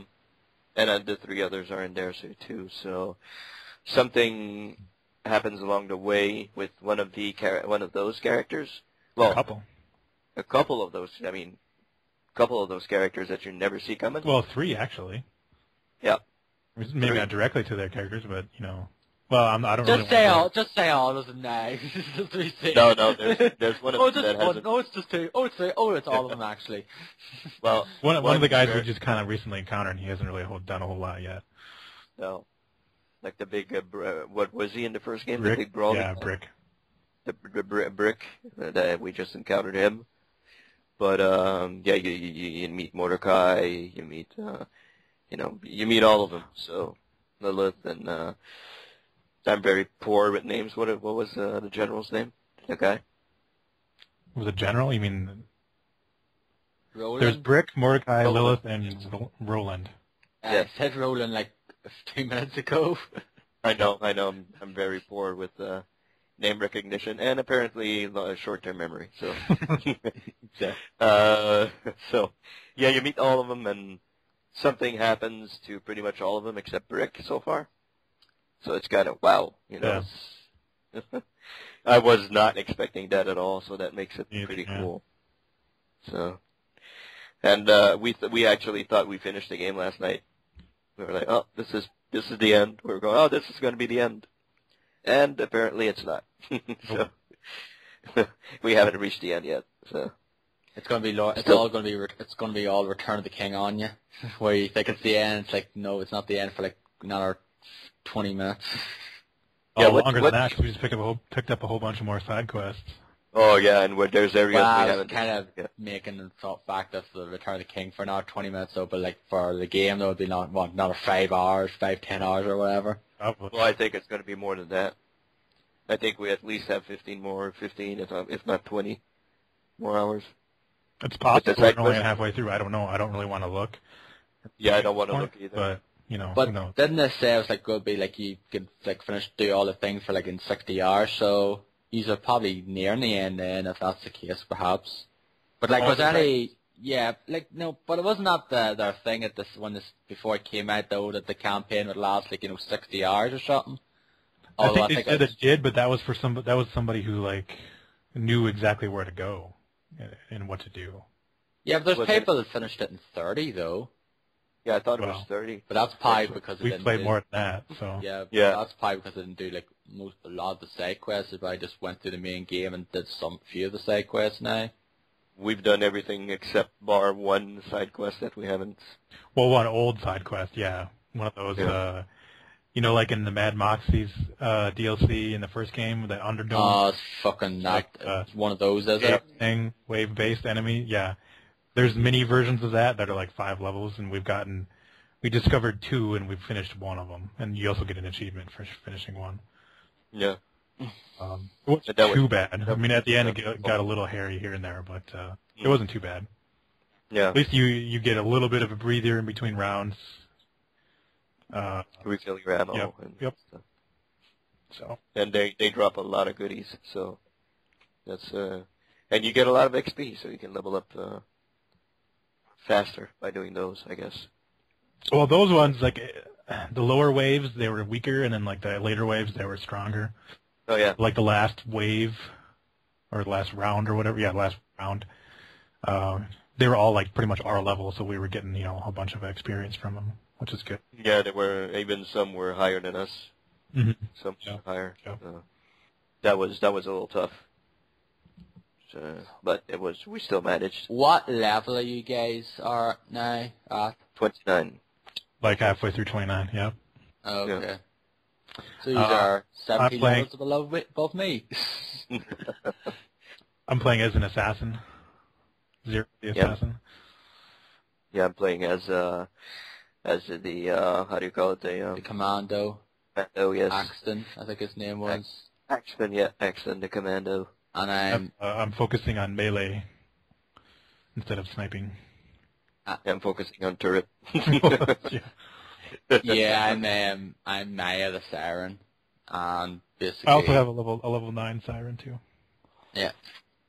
I like that face lock ability now. Like I haven't played as much as you guys now, because you are way, way, way, way ahead of me though. But yeah, I'll get back to it eventually though. But this is probably a bit of a fucking shitty excuse, a bit of a whine again though. But like if you've seen my video on YouTube, I talked about it here though.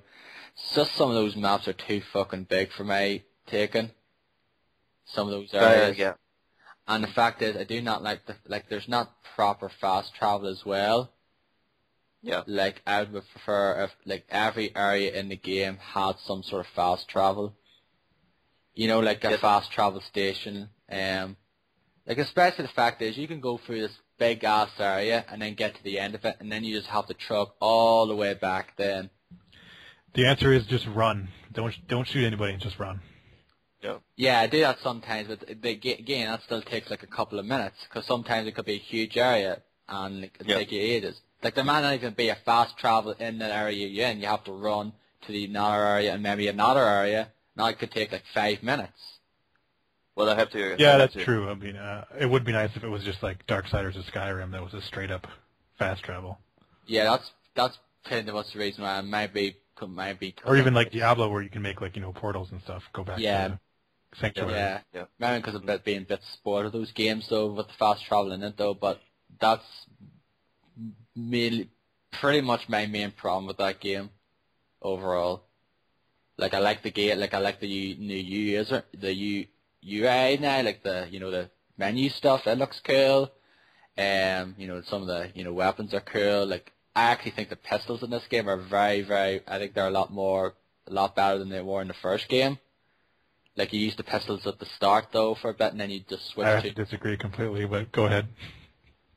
Oh, go ahead. I actually want to say your ways. I actually think, like, I've been using the pistol mainly, like, for a lot, though, 'cause, like, the ones I got, I just think they're more, I just find them a bit more accessible. They're just easier. No, not really accessible, though, but... I use a whole lot of pistols, but I've found a lot better weapons going down. As you progress through the game, of course, you find better weapons and better loot and better stuff. Yeah, that's probably as well. The fact is, I haven't really found a lot more better stuff with, like assault rifles mainly. Like, I use, like, the other stuff, though. Like, I switch between assault rifle, where, like, this one shoots, like, kind of, rockets or whatever it is, and, shotgun and that there, but usually I just go back to the pistol, because they're, like, it's, like, fast, like, you just, like, zoom in iron sights and boo, boo, boo, boo, shoot, shoot, shoot, shoot. I got that. Like, the faster you hit the trigger and, like, the way it, like, faster it goes out now. Magazine sizes are very, very limited on guns. But I don't, on handguns. Yeah, but the fact is, I don't see that problem, because the fact is, there's fucking ammo everywhere. Can become problematic a little later on. Yeah. Yeah, but some of those areas I've explored, those, like, fucking, yeah, but mainly that's probably one of the reasons why I'm being a bit bored, because the fact is, like, I'm basically being OCD and I have to explore every nook and cranny of an area. Like, it was the same with Diablo 3, so it was.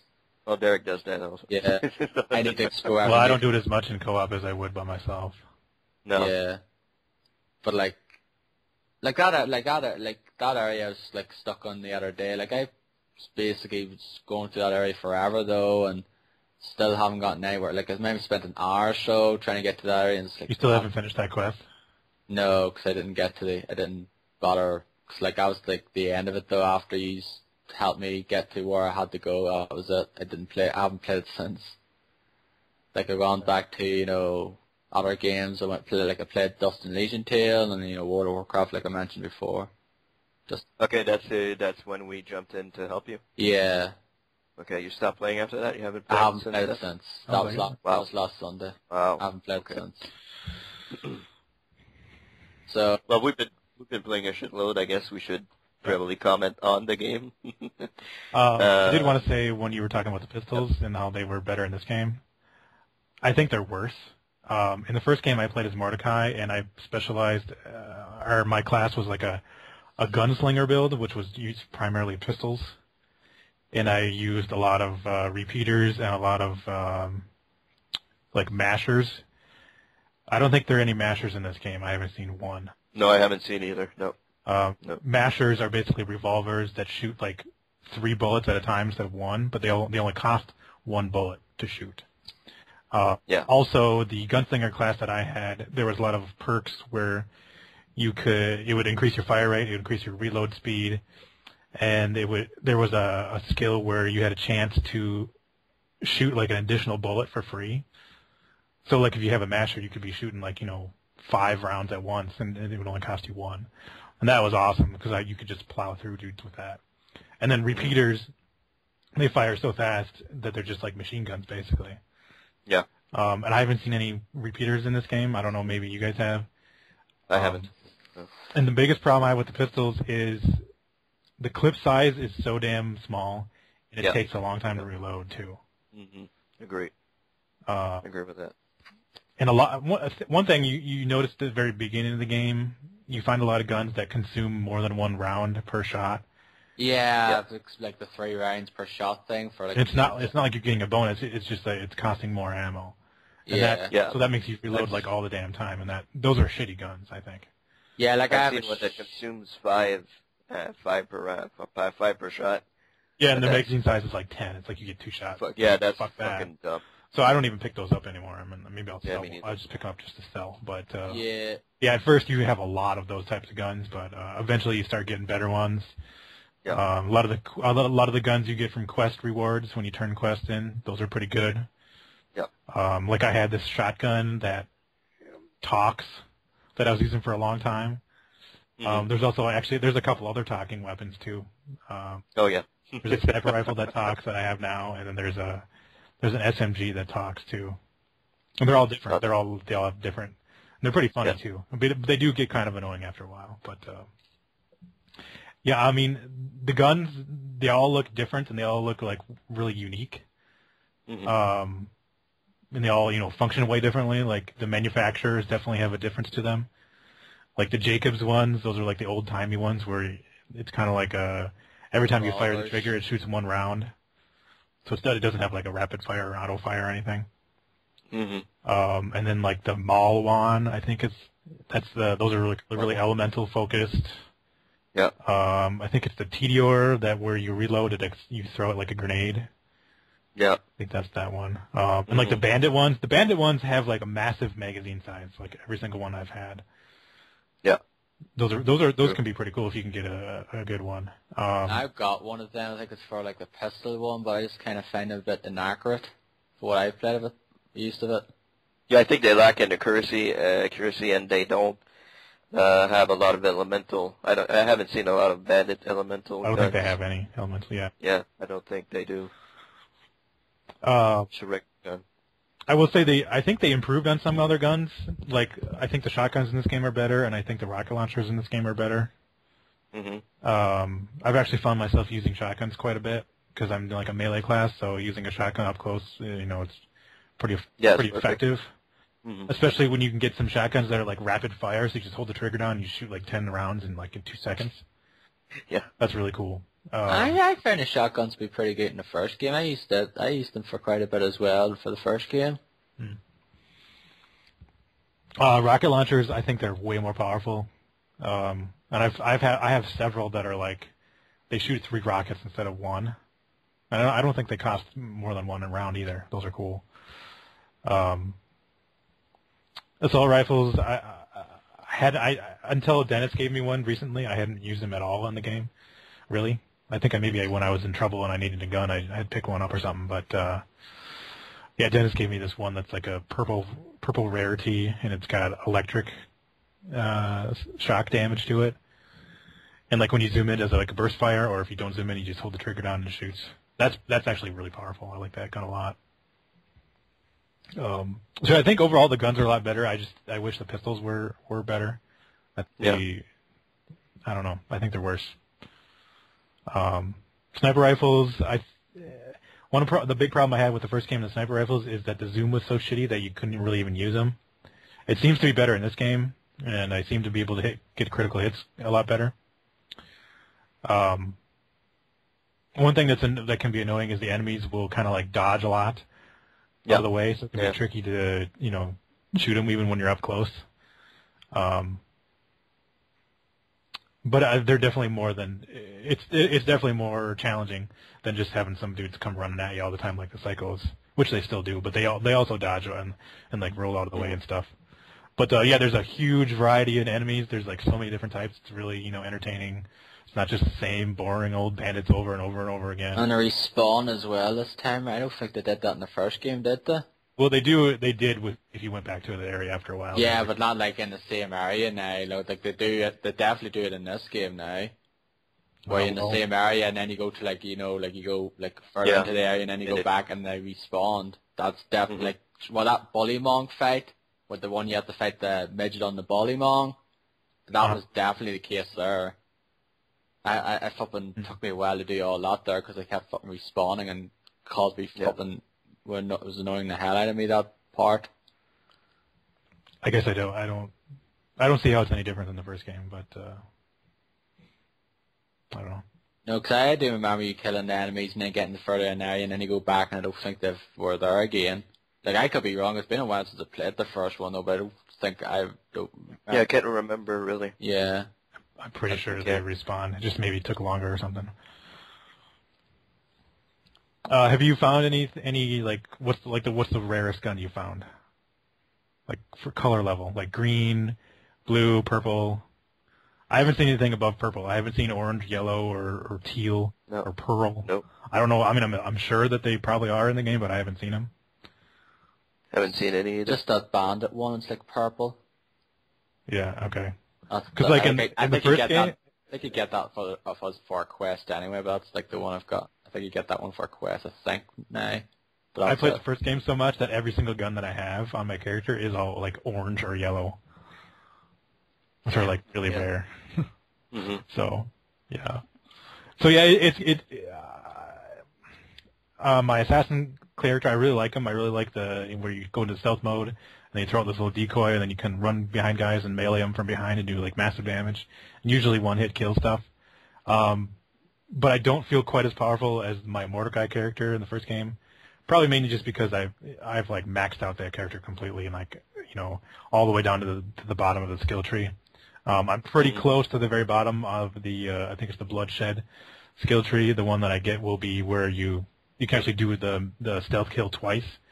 So you drop out your decoy, you run behind a guy, kill a guy, and then you can do it again. You get because I think I only have 5 seconds to do that. So sometimes I can't reach a guy in that time because I started my decoy too early. But that'll be really cool when I can do that twice and take down two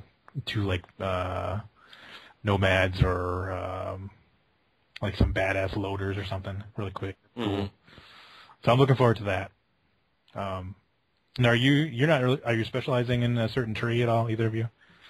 Nah, from us far, I've just kind of been splitting between them pretty much at the moment, though. But there'll probably be one point where I do. I think the middle one will be one because I think it's you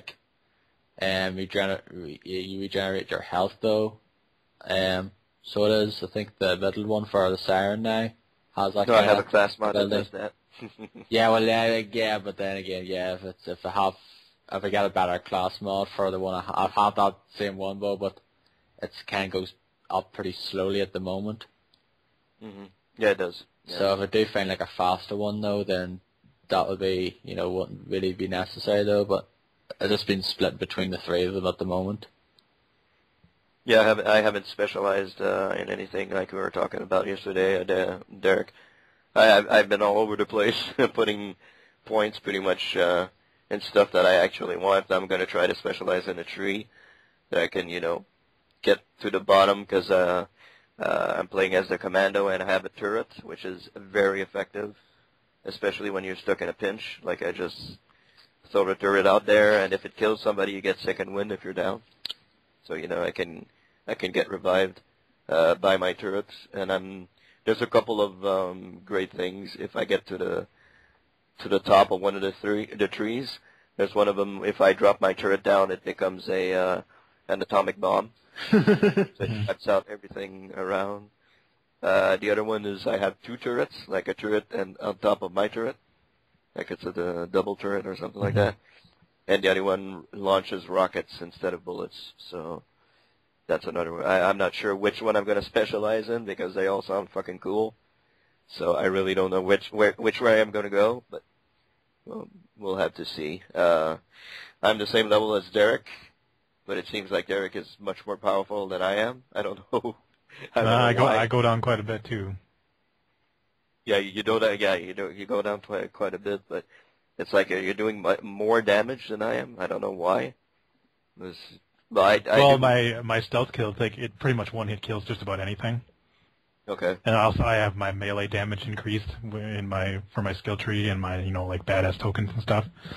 I think it does over 600% damage, melee damage. Oh, okay. And the longer you wait on the timer, when I'm in stealth mode, the more damage you'll do. Okay. So if I get under a second on the timer, I can hit him and it does critical damage. Okay. Do you use the katana when you're doing melees, or is it just for the stealth kills? No, I use a katana for melee too. Yep. Okay, that's nice. Yep. Yeah, so I've also been all over the place for the badass points. Like you get to choose where you want to put your badass points in. So I've been all over the place in that. Yeah, me too. I have like 3 to 5% in just about every type of rank you can get. Yeah.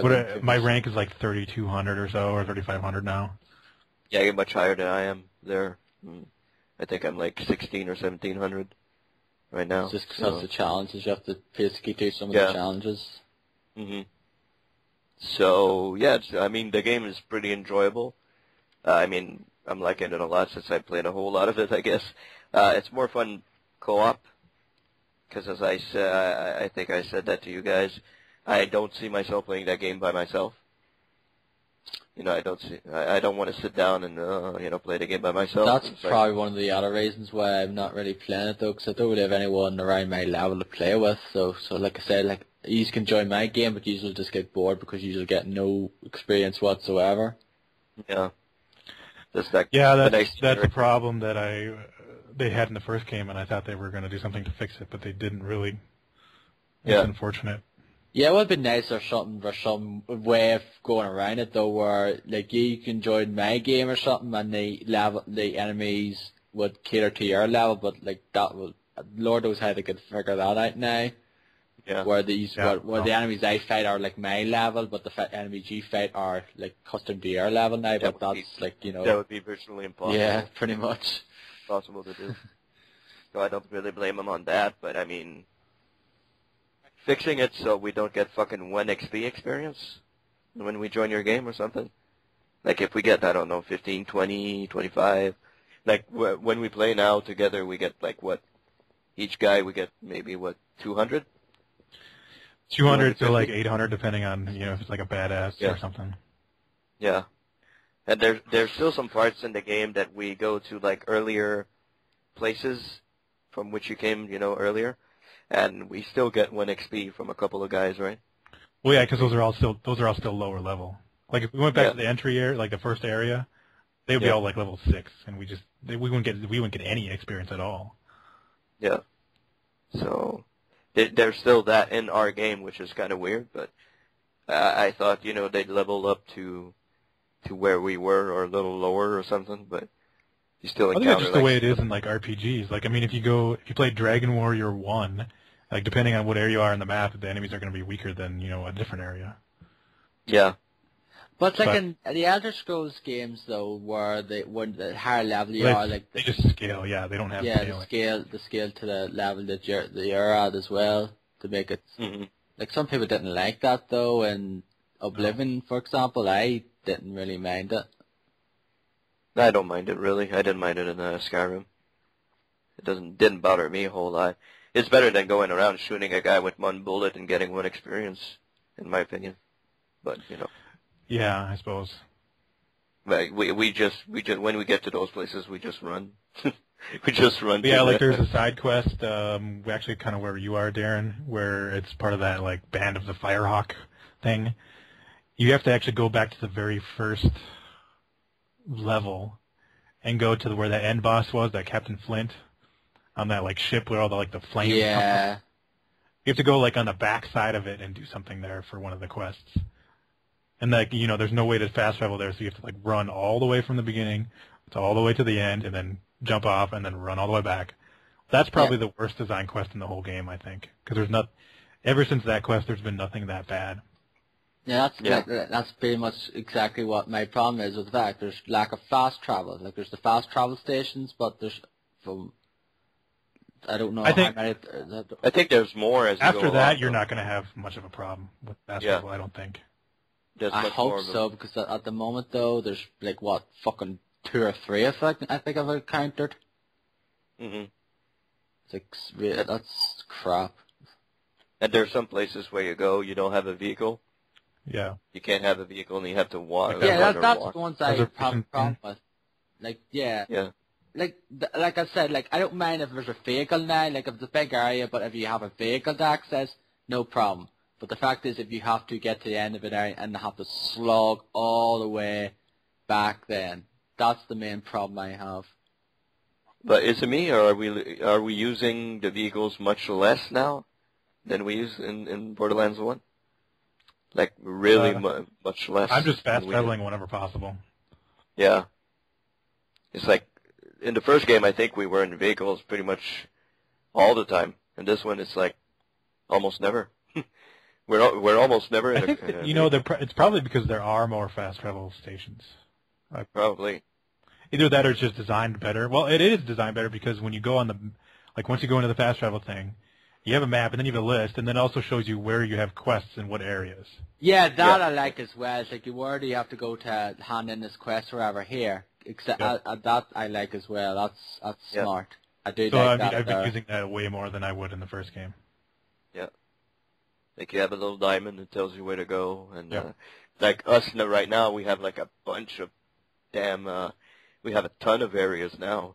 Mm-hmm. So if they didn't tell you where to go, we'd be like, what the fuck? Always looking at the quest log. Where's this now? Where we have to go? Right. So that's much better. That's much better in this game. Story's much better. Well, the first one didn't really have a story, I guess, but story is pretty good in this one. I like it.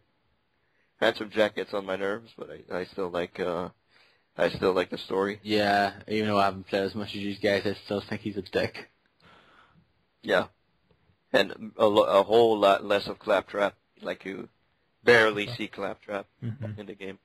What, after that first area, and he's like, oh yeah, we just met up with him yesterday. Well, I mean, he's always in Sanctuary, but he doesn't really do much. Occasionally he'll give you a quest, but he's not very very involved. There was one great quest when he throws his birthday party. That was a pretty. Yeah, you go and invite people, and then go hang out for 2 minutes. Like actually, you had to be there for 2 minutes to finish the quest. Yeah, we actually had to be in the area for 2 minutes to do it. That was eating pizza and I don't know. And then Dennis finally got his high five achievement yesterday. Yeah, finally, finally got that one. Well, yeah, I mean it's a great game. As I said earlier, I'm getting a little. Not tired of it, but I'm getting a little, I don't know. You just kind of want it to end pretty much soon. I kind of want it to finish. I kind of want it to end. I want to see what happens. I know Derek's not in my opinion at all, but I kind of course I'm enjoying it, and each time I get online when he's there, we just hook up and play some. But I'm even on the computer, and I have my Raptor set up that when he comes online, it tells me when he's online, so I jump on the 360, and he's like, "Hey, how do you know I was online?" Well, have it set up on Raptor, so I know when you're online. You are kind of like Mike and Taylor then at the moment, because they're basically playing a lot of Dark Souls together. Yeah. Well, we've been playing I've been playing the game entirely with Derek. I think I was probably level 15 or so before we really started playing. Well, no, because I did go into your game, and you got you up to where I was. Yeah. And that was really boring because I had just done all that stuff. Mm-hmm. And I was getting nothing for all of it. Yeah. And you were probably level 8 or something when we started that. Yeah, I wasn't very high. I wasn't very high level. So. Yeah, I really like it a lot, and I am gonna play it right once we finish the game. I'm gonna start it right up again. New game plus or whatever you want to call it, play through 2, max out my character. Right. I'm going to ask you the question now, Derek. I think I know what the answer is. Is it your game of the year? Probably, but it's a hard decision at this point. I think I want to finish it first. Well, definitely top 3, yeah. Yeah. There's some things I wish, they didn't change. Like I mentioned with the pistols being, I think they're kind of weaker in this game. And I really wish they could do something about the co-op where, no matter what level you are, you can play with somebody and get rewarded for it. Mm-hmm. Even if just the loot was your level or something, maybe that would be okay. Yeah, I don't know. I do want to say that I'm kind of upset at some people that I won't name that have mentioned on Twitter that they would like to play co-op with us or me. Yes. But yes. and I see them online playing, but Yeah. they've declined invites, and it's just like I don't understand what the problem is. Agree. I mean, if you don't want to, and say no, then just say no. But I mean, when you're saying it on Twitter, yeah, let's go play. We can play this weekend or whatever, and you don't, then I don't understand. Especially when I see you playing all the time. Yeah. So I agree. Absolutely. Yeah, agree. I think I know who you guys are talking about there. I've actually sent requests to play to some of those people and got nothing. So if you want to play, come on in, let's play, and don't say you're going to play if you're not going to play.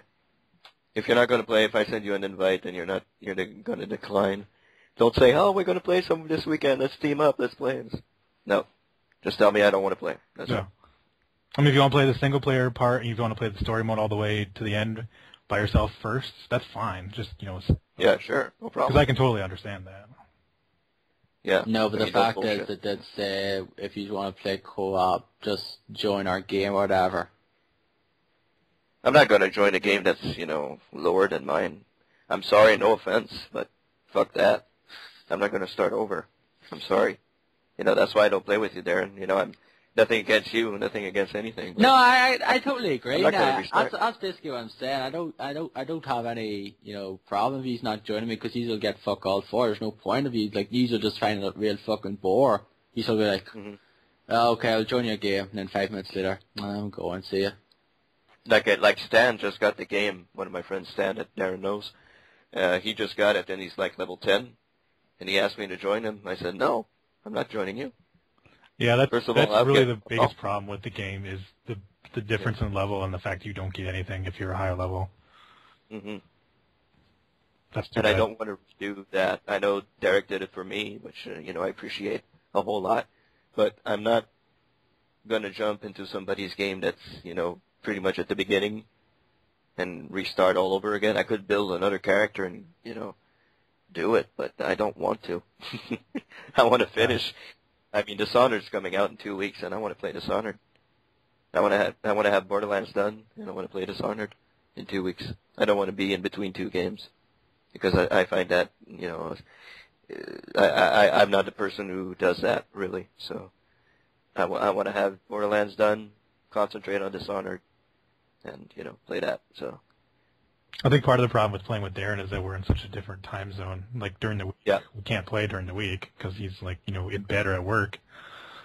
The only times we have it on the weekends is we don't want to wait till the weekends to play Borderlands 2 only. Yeah. Yeah. I don't anyway.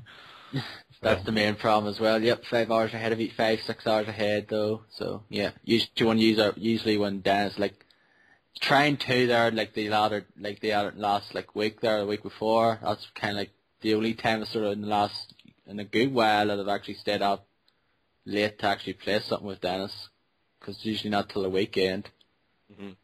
Before. It's like when I get home and I'm ready to play, after I've done everything I had to do, it's like 7 o'clock here maybe. So it's like 6 o'clock where Derek is, and it's like midnight here, like the odd time I usually be up late that time now, but usually if the time is not in the mood, I'm just too tired. I might just go on the iPad and like watch a few videos or like surf the net or whatever, and that's pretty much it then. Just not really in the mood. Like there's certain times that I've made have stayed up late, actually play games, and I seriously have fucking like my eyes were just drifting off to sleep and I had to keep myself awake. That's what I've even this week I've been like that kind of towards the end when playing with Dennis and Borderlands. Like, oh my god, I have to go soon. I'm getting tired. I have to wake up at 5:30 in the morning every day. Yeah. So of course, I don't blame you for that. I don't blame you for that. Oh, 5:30, that fucking sucks. Yeah. But yeah, I mean, no offense. I mean, no hard feelings or anything. But first of all, I'm not going to join a game that's lower level. I'm sorry, I'm too much ahead to do that. And if you're the same level as me, and you say, hey, we're going to play some, let's play some Borderlands, and then I send you an invite and I don't get any answer from you, you can just fuck off. I'm sorry, but that's how it is. That's how it is. I knew you were talking about there anyway, though, but the fact is, yeah, I could see that, though, anyway. Not even an answer? I mean, come on. You told us you were going to play with us on Twitter, and then we sent you an invite, and you don't answer. Well, I'm sorry, but that's it. Maybe they've got their notifications off. Jesus Christ. Anyway. I nearly got it though when I finished playing, and it's like, okay, I got this message an hour. Like, there is some people that have their notifications off and don't see the message until like a couple of hours later. Mm-hmm. Doesn't like an invite disappear if you don't look at it at a certain time? Yeah, like, I think it does. It disappears like within like half hour or so. If the person leaves, if you leave your game, of course, I think it's gonna disappear or something, but I'm not sure.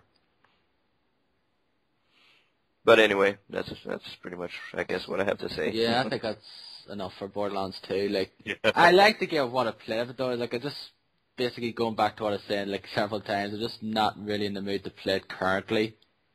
Mm-hmm. It's not the fact there's like loads of games coming out that I want to get though. I just have to be in the right mood to play it. Plus, I need some people to play it with, like actually who's in my level, but there's no one that I know has, so there's no point. So yeah, you can play with Dan, I guess. yeah, I'll be probably playing it mainly single player, which I don't think is going to be I probably will get bored of it then eventually, as well. Although I did play the first one, I think I played a lot of it in single player though, as well. So yeah, I did too until like the DLC came out, and then I started playing a whole shit ton with George and his friend Richard. We played that a whole lot. And I think the DLC in that game was much more fun than the main game. Mm-hmm. Yeah. So my final thoughts on Borderlands 2, I think overall it's a better game than Borderlands 1. Mm-hmm. But so far I'm not enjoying it quite as much. I think just because, my recent memories of Borderlands 1, I'm like a max level character. The DLC, which was just crazy, General Knox, the Zombie Island, and the Claptrap Revolution. Had a lot of fun with those. So yeah, I don't know. I'm really looking forward to maxing out this character and getting really involved in the skills and finally at the bottom of those skill trees. So yeah. So my final thoughts are not completely final on the game yet, but I'm really enjoying it a lot. Yeah. Okay. Yeah. Same here. Yeah. Same here. I enjoyed what I played though. Just haven't played as much as you guys, so. Can't really say too much more. Maybe next week I'll probably say went back to Borderlands 2, but chances are maybe not. Like, I actually want to get Dust Elysian Tale out of the way, which for a 1200 point game is a pretty lengthy game. Like, I've spent about 5-6 hours on it already, and I think I'm not even halfway through the game yet. So for like for a game on the Xbox for that length, that's a pretty good deal. Some of those games you spend 1200 points for, and you like finish it in an hour. Rocket Knight Adventures, Rocket Knight, biggest waste of 1200 points there.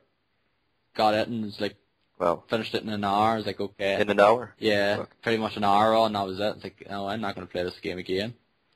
Mhm. So anyway, you guys gonna get the season pass for Borderlands 2? No. Well, I'm gonna wait until the first DLC drops. I've had my lesson with Saints Row. Even though I know it's Borderlands and the first game had good DLC, I'm gonna wait and see. I'm going to, but I want to wait and see like what the first DLC is. Yeah, exactly. That was one of the things that we're talking about as well. The whole we should have talked about in the news. The whole Forza Horizon, the $50 season pass in it. $50? What the hell? It's $50? Yeah, they talked about it. They talked about that on that Quota for Truth one with Ryan Davis I mentioned before as well. That's like nuts. seriously, it's Forza Horizon's like the season pass $50. That's like another game. You could buy another game for that price. I hope there's a shitload of it because Jesus. But they do. Cars, I'm sure.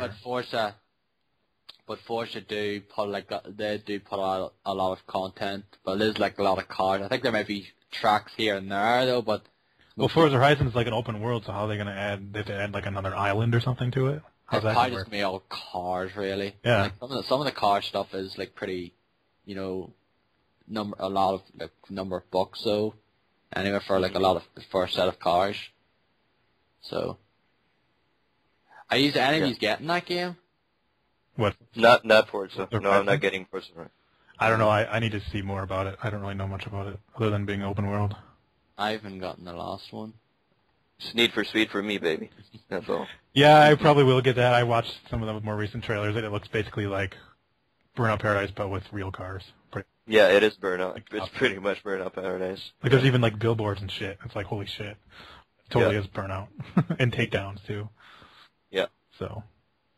If they have if they have kind of like the multiplayer elements for Need for Speed, like they did for Burnout Paradise, I'd like it. But if like the same single player, fuck it. They do. No, they do. They do have the multiplayer. Well, if they're like the challenges and all that stuff, if they do have that, yeah, no problem. But single player stuff, if it's just going to same, I couldn't care less. Like that's but the Burnout Paradise single player stuff, I just find fucking boring. I didn't even finish it. I just got bored. It's like, yeah, the same old races, the same old kind of tracks because it's a big open city. Yay, great. Yeah, well, I really enjoyed Burnout. I got my Platinum or Elite or whatever, the license. I got that. That's cool. All my cars are all Platinum now. Yeah. You can go on about your Burnout Paradise. Oh, Burnout Paradise is awesome. It's the better game is, Burnout 3 Takedown, in my opinion. So it is. Yeah. I think they're both great games, and I like Burnout Revenge too. Yeah. I don't know. I mean, yes, I'm getting that game for sure. And if you're getting it, Derek, I'm going to get it on 360 then, so we can play together. So yeah, that's a definite purchase for me. So yeah, I'm also. Go ahead. Yeah, that day is going to be expensive for me because Need for Speed, Assassin's Creed 3, and WWE 13, which I'm very much looking forward to it now because I've seen a couple of videos and it looks really good. So I'm looking forward to that one a whole lot. So it's going to be 3 games in one day. I guess it'll be 2 for me. So I'll be getting Assassin's Creed as well. Yeah. Expensive day. It's going to be an expensive day. I'm only interested in, for WWE 13, I'm only really interested, like, that's kind of interesting, really, is for that Attitude story mode, that Attitude Era mode. Yeah, that looks awesome. That looks really awesome. Like, that's pretty much it. That's, like, the real sort of only thing I'm kind of really interested in that game now, so I'll probably just rent it. I doubt they would though, because it'll take like 5 fucking years to fix some of the problems in that series of games anyway before they get anywhere. But I just hope that the control layout's different. It's like better. I don't know about that one though. I really don't. Like I don't know if you had a problem, but I didn't like the controls. I played on easy, so I didn't have a problem. Yeah. No, but I just find it all just weird. Like the way you have to do certain things, though, just was really fucking awkward in my opinion. Mhm. But yeah, like you play on easy, like even on fucking normal though, like it's usually the hard difficulties where they reverse like 90% of your moves. But even on fucking normal in that last one, they reverse 90% of your moves. Mhm. That's why I played on easy. Yeah. So. Like seriously, give me and the reverse window is so fucking minuscule. You have to be picture fucking perfect timing. Yeah. As well. Exactly. That's what I thought about WWE All-Stars.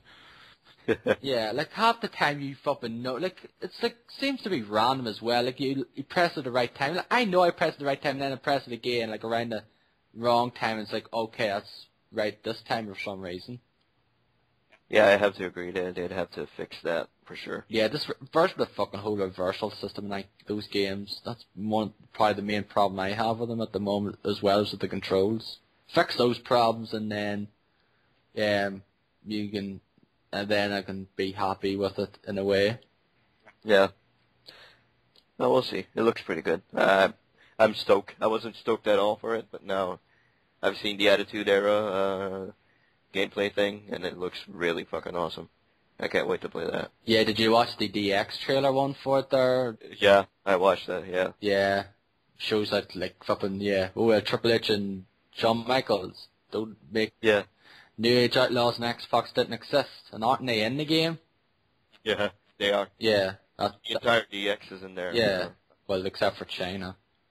Yeah, well, she's too busy doing porn. So. Yeah. So there you go. Yeah. That's the truth, folks. If you didn't know that, Yep. that's what she's doing nowadays. Yeah, she's in porn now. So Yeah. Yeah. From a wrestling star to a porn star. Yay. Yeah. Anyway, moving on here, we're probably over like the 2.5 hour mark now already, I'll say. Yeah. Yep. I think we do. Yeah. Yep. So let's get into what we've been watching here, and then we'll wrap things up here. Derek, because I think Daz could just basically ignore you because you haven't been watching anything, I assume, apart from Raw, I guess. Yeah, Raw and Night of Champions, but I don't really want to talk about those, so Because it sucks. you guys go ahead. I just watched the clip of Jerry Lawler on Raw there, on like thing though. Basically, he's talking about when he'll be back though, and he says his voice is really like shot. Yeah. Definitely, like you could definitely tell he's not the best. And he was very, and like Alex Navarro said, he was completely orange as well.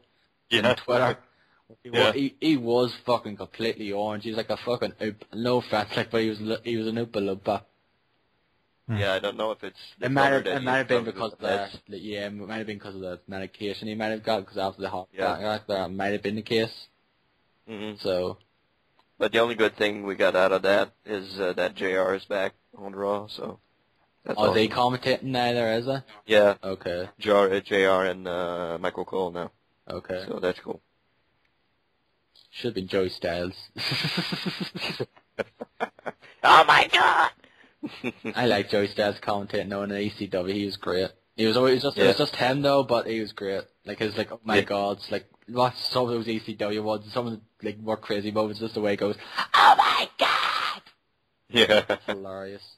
Yeah, that was awesome. That was really cool. I think only thing I'm gonna mention, I haven't been watching, but I've I don't know if you guys saw my picture that I put up on Twitter. I have I got the collector's edition of the second season of The Walking Dead, which it is a zombie head. The video, I got the Blu-rays. Blu-rays come in the zombie head. So oh yeah, that picture, yeah, that one I've seen. Yeah, I've seen that on Twitter. Yeah. Yeah, it's sitting right next to me right now. It has a screwdriver that you can put through his eye. So people who saw the second season, that has something to do in the second season, because that zombie is in there somewhere. And Derek knows what I'm talking about. Darren doesn't, because he hasn't watched any of The Walking Dead. I haven't watched a single episode. But some people some people basically said don't ignore the TV series, just get the comics because they're vastly superior. Oh, they are, that's for sure. Yeah. Well, the TV show is still pretty awesome. So, I don't know. But yeah. There's no reason you shouldn't watch it. I mean, it's good. 2 weeks. Starts in 2 weeks. Can't wait. Oh, I didn't know it was that soon. I thought it was like maybe 4 weeks, like the end of October. No, it's in 2 weeks. 2 weeks from tomorrow. Starts up again. In the prison. That's going to be awesome. Yeah, I'm just glad there's an actual TV show that I've been watching. It's back on here now. I didn't have to wait till next year like before. But I'll get into it though when I go through my stuff. So. Yeah, and I also got Avengers Collector's Edition, but everybody. Wait, what Collector's Edition?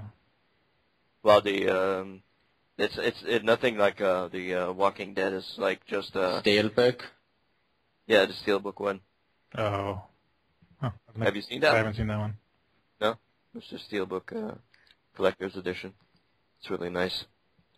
And that's all I got. I got those two movies, those two things, but I've already seen Avengers. I'm probably going to watch it sometime soon, but that's pretty much it. So you guys go ahead. Right, Derek, you go ahead. Okay. I watched a couple of movies earlier in the week because I got a free code. We got 2 free codes from Redbox. First, I'll just mention I watched Raid the Redemption. It's a Indonesian like martial arts action movie. Where you have a big SWAT team that is charging up at this apartment building that's run by like this mob boss or like this drug lord or whatever. And they get up so far, and then they get trapped in there, and a lot of them get killed. And then, you know, you have like a few guys left that kind of have to work their way out, whatever way they can. And the action is really, really cool. I really like the fight scenes and like the fight style. A lot of like grappling and like throwing and like, you know, knee kicks, not just kicks, but using their knees a lot and their elbows. It's a little it's a different fighting style. And one thing I really like about the fighting style is they don't have all the quick cuts like they do in a lot of like the Hollywood big budget action movies nowadays. You know, like Bourne Supremacy, where you can't really tell exactly what's going on sometimes. There's the Power Rangers like, paper. Yeah. But like this, it's like, you know, it's a wide shot and you can see all the different, you know, martial arts moves and stuff. It's really cool. And sometimes it's really brutal, like when one of the guys has a knife. Not only will he stab some people, he'll also like slit their throats, or he'll like jam it into their legs and like tear it down their leg. It's like, holy shit. It's like it can be a little brutal at times. I wouldn't really say graphic. I wouldn't say it's gory, but you know, there's, you know, some blood for sure. Mm-hmm. I mean, the story, obviously there isn't a whole lot of a story. It's just, you know, a lot of ass kicking, and it's really good. It's a really good movie. You should check it out if you like action or if you like martial arts. So it is a foreign film. There's going to be subtitles. It's not in English. Although there might be an English dub version, but I would never watch an English dub version of a show. I would always watch the original language whenever possible. Mm-hmm. So highly recommended. Check that out if you have a chance. I think it's called just The Raid here, I believe. I think I've seen like TV spot for the DVD of it though on TV. I think it's just called The Raid. So, I'm looking at IMDb right now. It says The Raid Redemption. So maybe it's different for your region. I don't know. I could be completely wrong. I think it's that maybe, but I think it is because do you see like an apartment building on like the cover of the DVD? So yeah. maybe that one. Yep. I think it looks like it's on Amazon. You can watch it too. So yeah, check it out if you can. We don't get the Amazon instant here. Oh, you don't? Okay. No. Might be on iTunes too. Yeah. One other thing I watched is Cabin in the Woods, which is a like horror, kind of sci-fi movie, kind of horror slasher movie. I don't want to say too much because there's some twists in the movie that you're not expecting. Even if you've seen the trailer, there are even other twists that you're not expecting, and it's really cool. It's a really cool story, really cool twist. I don't really know how much I should say because I don't want to spoil anything at all. Mm-hmm. Yeah, I've heard good things about that. Basically, it's like this group of, you know, teenagers going off to a cabin for a little vacation, and the cabin in like the middle of nowhere, and then of course there's some crazy shit that goes on. Basically, conspiracies. Yeah, I've heard good. It's not like it's kind of gory, not super gory. I mean, I guess if you don't like gore, there might be a few spots where you might get a little queasy or something, but it seems to me it's more like a sci-fi horror than just a straight up horror movie. So I mean that appeals to me more. Well, it's produced by Josh Whedon now, so it is. I think so, yeah. Yeah, I know he produced it now, so I've heard good things about it now. I heard a lot of people really like that film.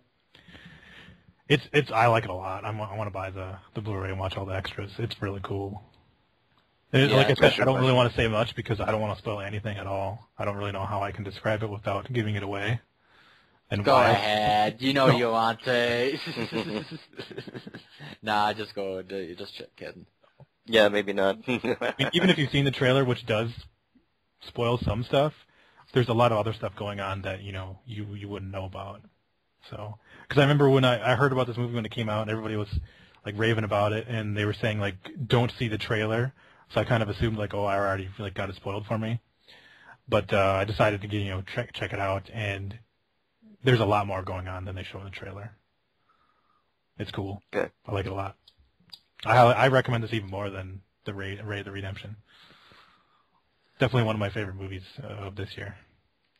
I might check it out. I think it just came out here as well, like last week or the week before as well. So I'll have to check it out. Yeah. I'll have to watch that. But I'm not. I know you said it's like more sci-fi horror, but I'm just not really into horror really anyway, though. Yeah. I don't like horror myself. What's one of my least favorite genres. Because like the jump scares or like the gore or like what about? It's just because they're all the fucking same. Well, this is not at all. No way. Definitely. Wait. Yeah, I heard it's quite different though. But like most of them are the fucking same. They're just really like they may look different though, but they're just the fucking same shit. Well, that's true, yeah. But this one is not. Trust me. Because I remember a couple of years ago as well, like it seemed to be fucking every single week. I think it might be still in a certain way, but I remember fucking every week a new release came out. There was at least one fucking horror film. That they came out in the cinema. Yeah. I was like, jeez Louise, enough already. They seem to come out like in February sometimes instead of, like Halloween time. It's kind of weird. Mm-hmm. Yeah, because they don't bother putting it out in Halloween because it's not going to do well against like when Saw was out and then like Paranormal Activity now. Is like our Paranormal Activity 4 coming out on Halloween, I presume. Yep. Mm-hmm. Yeah. Yeah. I have never seen any of those films, and I do not have any desire to either. They're good. Yeah, apparently they're very, very good. They're not like gore. It's just like creepy jump scares. Yeah, but just no, not for me. I don't mind the gore, but the jump scares I kind of don't fancy the whole jump scare thing. I don't know why. I'm not a wuss, but it's like it's like watching a movie, always being on the edge of my seat. It's not the kind of thing I like. So probably a whole lot in Cabin in the Woods, I'm guessing. No, it's kind of almost like a slasher movie, but then it just gets really different. Okay. Have any of you guys heard of a film called A Serbia Film? No. A what? A Serbian film? No, okay. Look it up, because it was talked about on another podcast like a while back now. Was it the film that is being like there's a whole protest around it and all that? And I don't know. This is a while ago now. It was around like last year though. It was kind of like around last year though. Like last year, they talked about it mainly for like a good few episodes. Like people watching it, and there's supposed to be this like one scene. NC-17. It's supposed to be pretty fucking sick though. Like they talked about like that scene, and someone was like, "Oh my god!" It's basically after that scene, it's like, "Yep, I'm never gonna watch." It was this edited in the UK and edited in Australia. Yeah, it took out like 10 minutes. Yeah, there's apparently like there's like there is like certain like I think you can download like torrents though, but you have to like try to find like the unedited version. Like there's like if it's the unedited version, there's a certain length to it. I don't know exactly what the length is, the proper length for it now, but it's I heard it's pretty weird, pretty fucking fucked up. Okay. So, I haven't watched it though, but I have no fucking desire to. Like I said, horror films just not for me. Like I'm just more into mainly my main sort of genres are like comedies, action films, and that there. Mm-hmm. That's mainly the ones I tend to go for, and like some dramas as well, like some good dramas, but not like horror films. And some of those, real fucking sickening chick flick movies and all those ones as well. Like those, like some, those Step Up and those dance films and all like that, like the overkill with them nowadays as well. Like seriously, you've seen one, you've seen them all. Yeah, no, I have to agree with that one.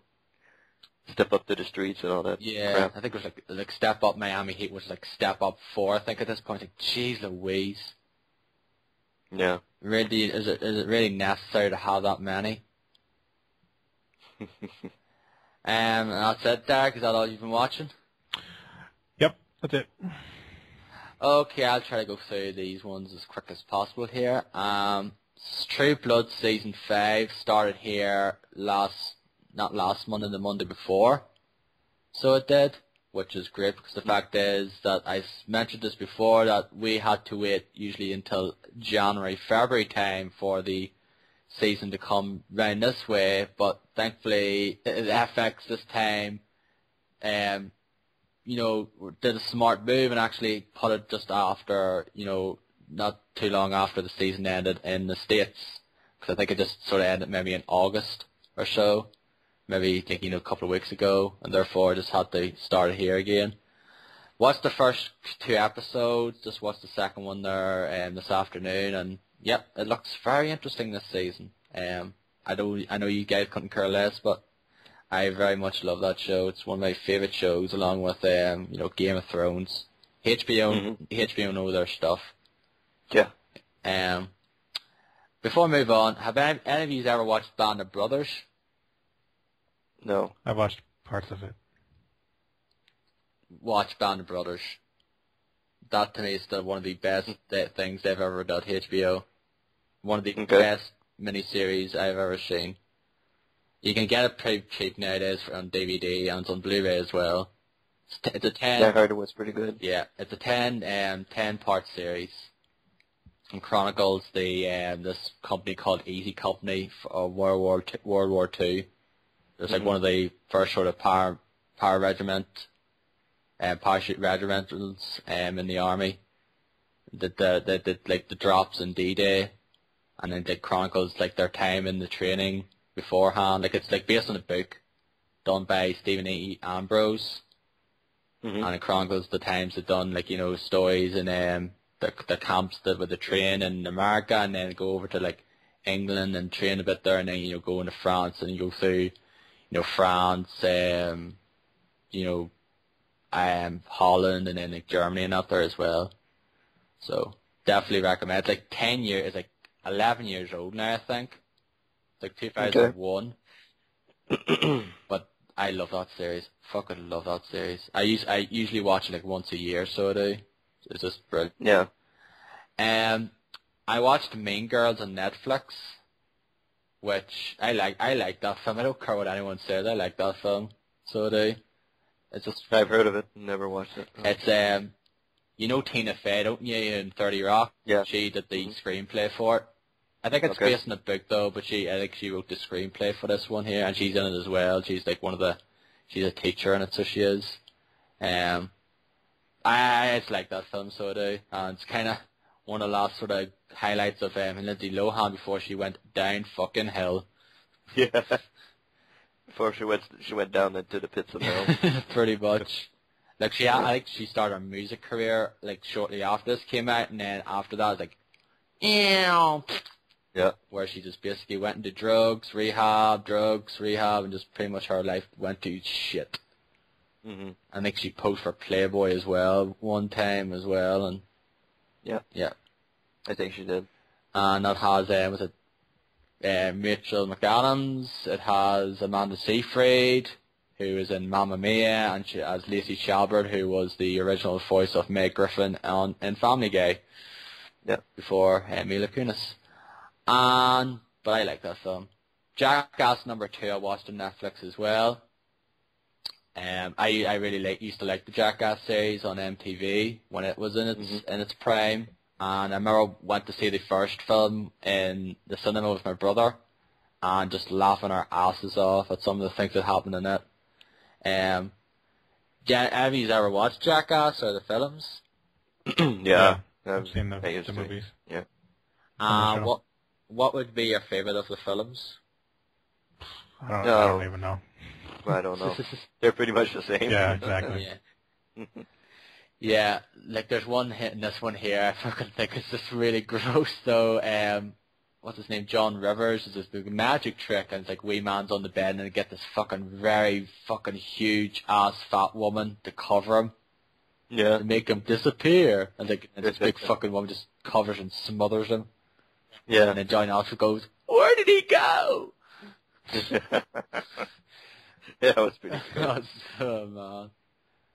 The one I remember, I can't remember which one is from, but they go into like a hardware store or something like that, like a home renovation place, and I can't remember who it was, but he just goes into the toilet. Yeah. Yeah, he shits in the toilet.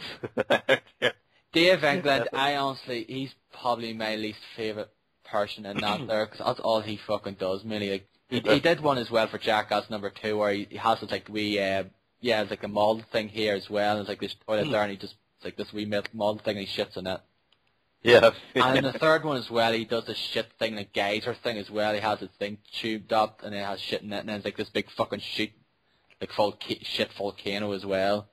Yeah. Like, that's the majority of his stuff. He does like shit stuff. Yeah. That to me is just fucking gross. He's a good shitter. You know. But yeah, that's one of my favorites when he goes and shits in the freaking home renovation place. That was awesome. That's funny. I like the foghorn one in the first one where they were at the golf course as well. Yeah. That one was pretty funny. There's something I remember the first one. The first one was good, and I wanted to see the third one in 3D, and some of the 3D stuff was fucking weird, like shooting out the dildo thing, and that was in 3D. It just looked fucking weird. I was just very weird watching that again, just looking at it like fucking, and just saying like, man, and like Ryan Dunn, I was like, man, it's just weird watching this now, knowing he's no longer with us. Yeah, that's right. Yeah. Yeah. It's just weird, just watching that sort of stuff, knowing he's gone, like, it's weird. Was he like drinking and driving or something?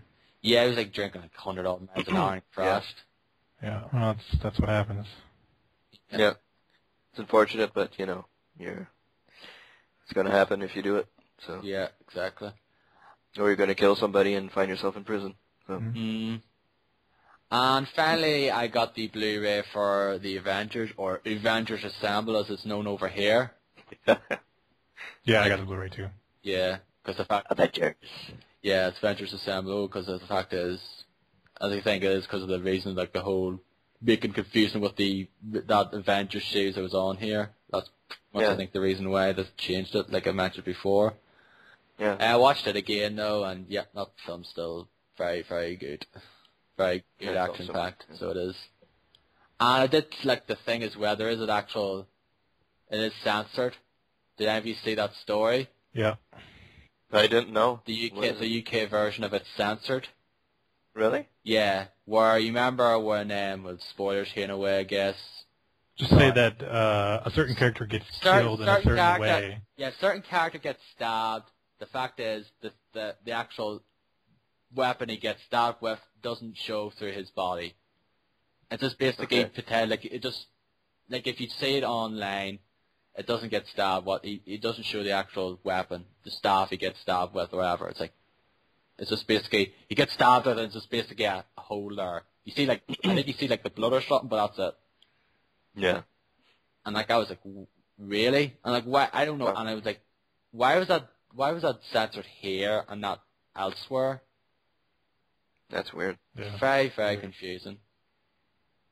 And I watched the take reels as well, and fucking Tom Hiddleston, who's Loki, basically is taking the piss take on Professor Snape, Alan Rickman, and Harry Potter. Yeah, I haven't watched it. And fucking Kobe Smulders as well, Maria Hill going fucking ape shit over this part with when certain character dies. As well, the one like it is anyway. Yeah. So still very much really enjoyed that film. And what is out next year? What Marvel film's out next year? Is there a film out next year?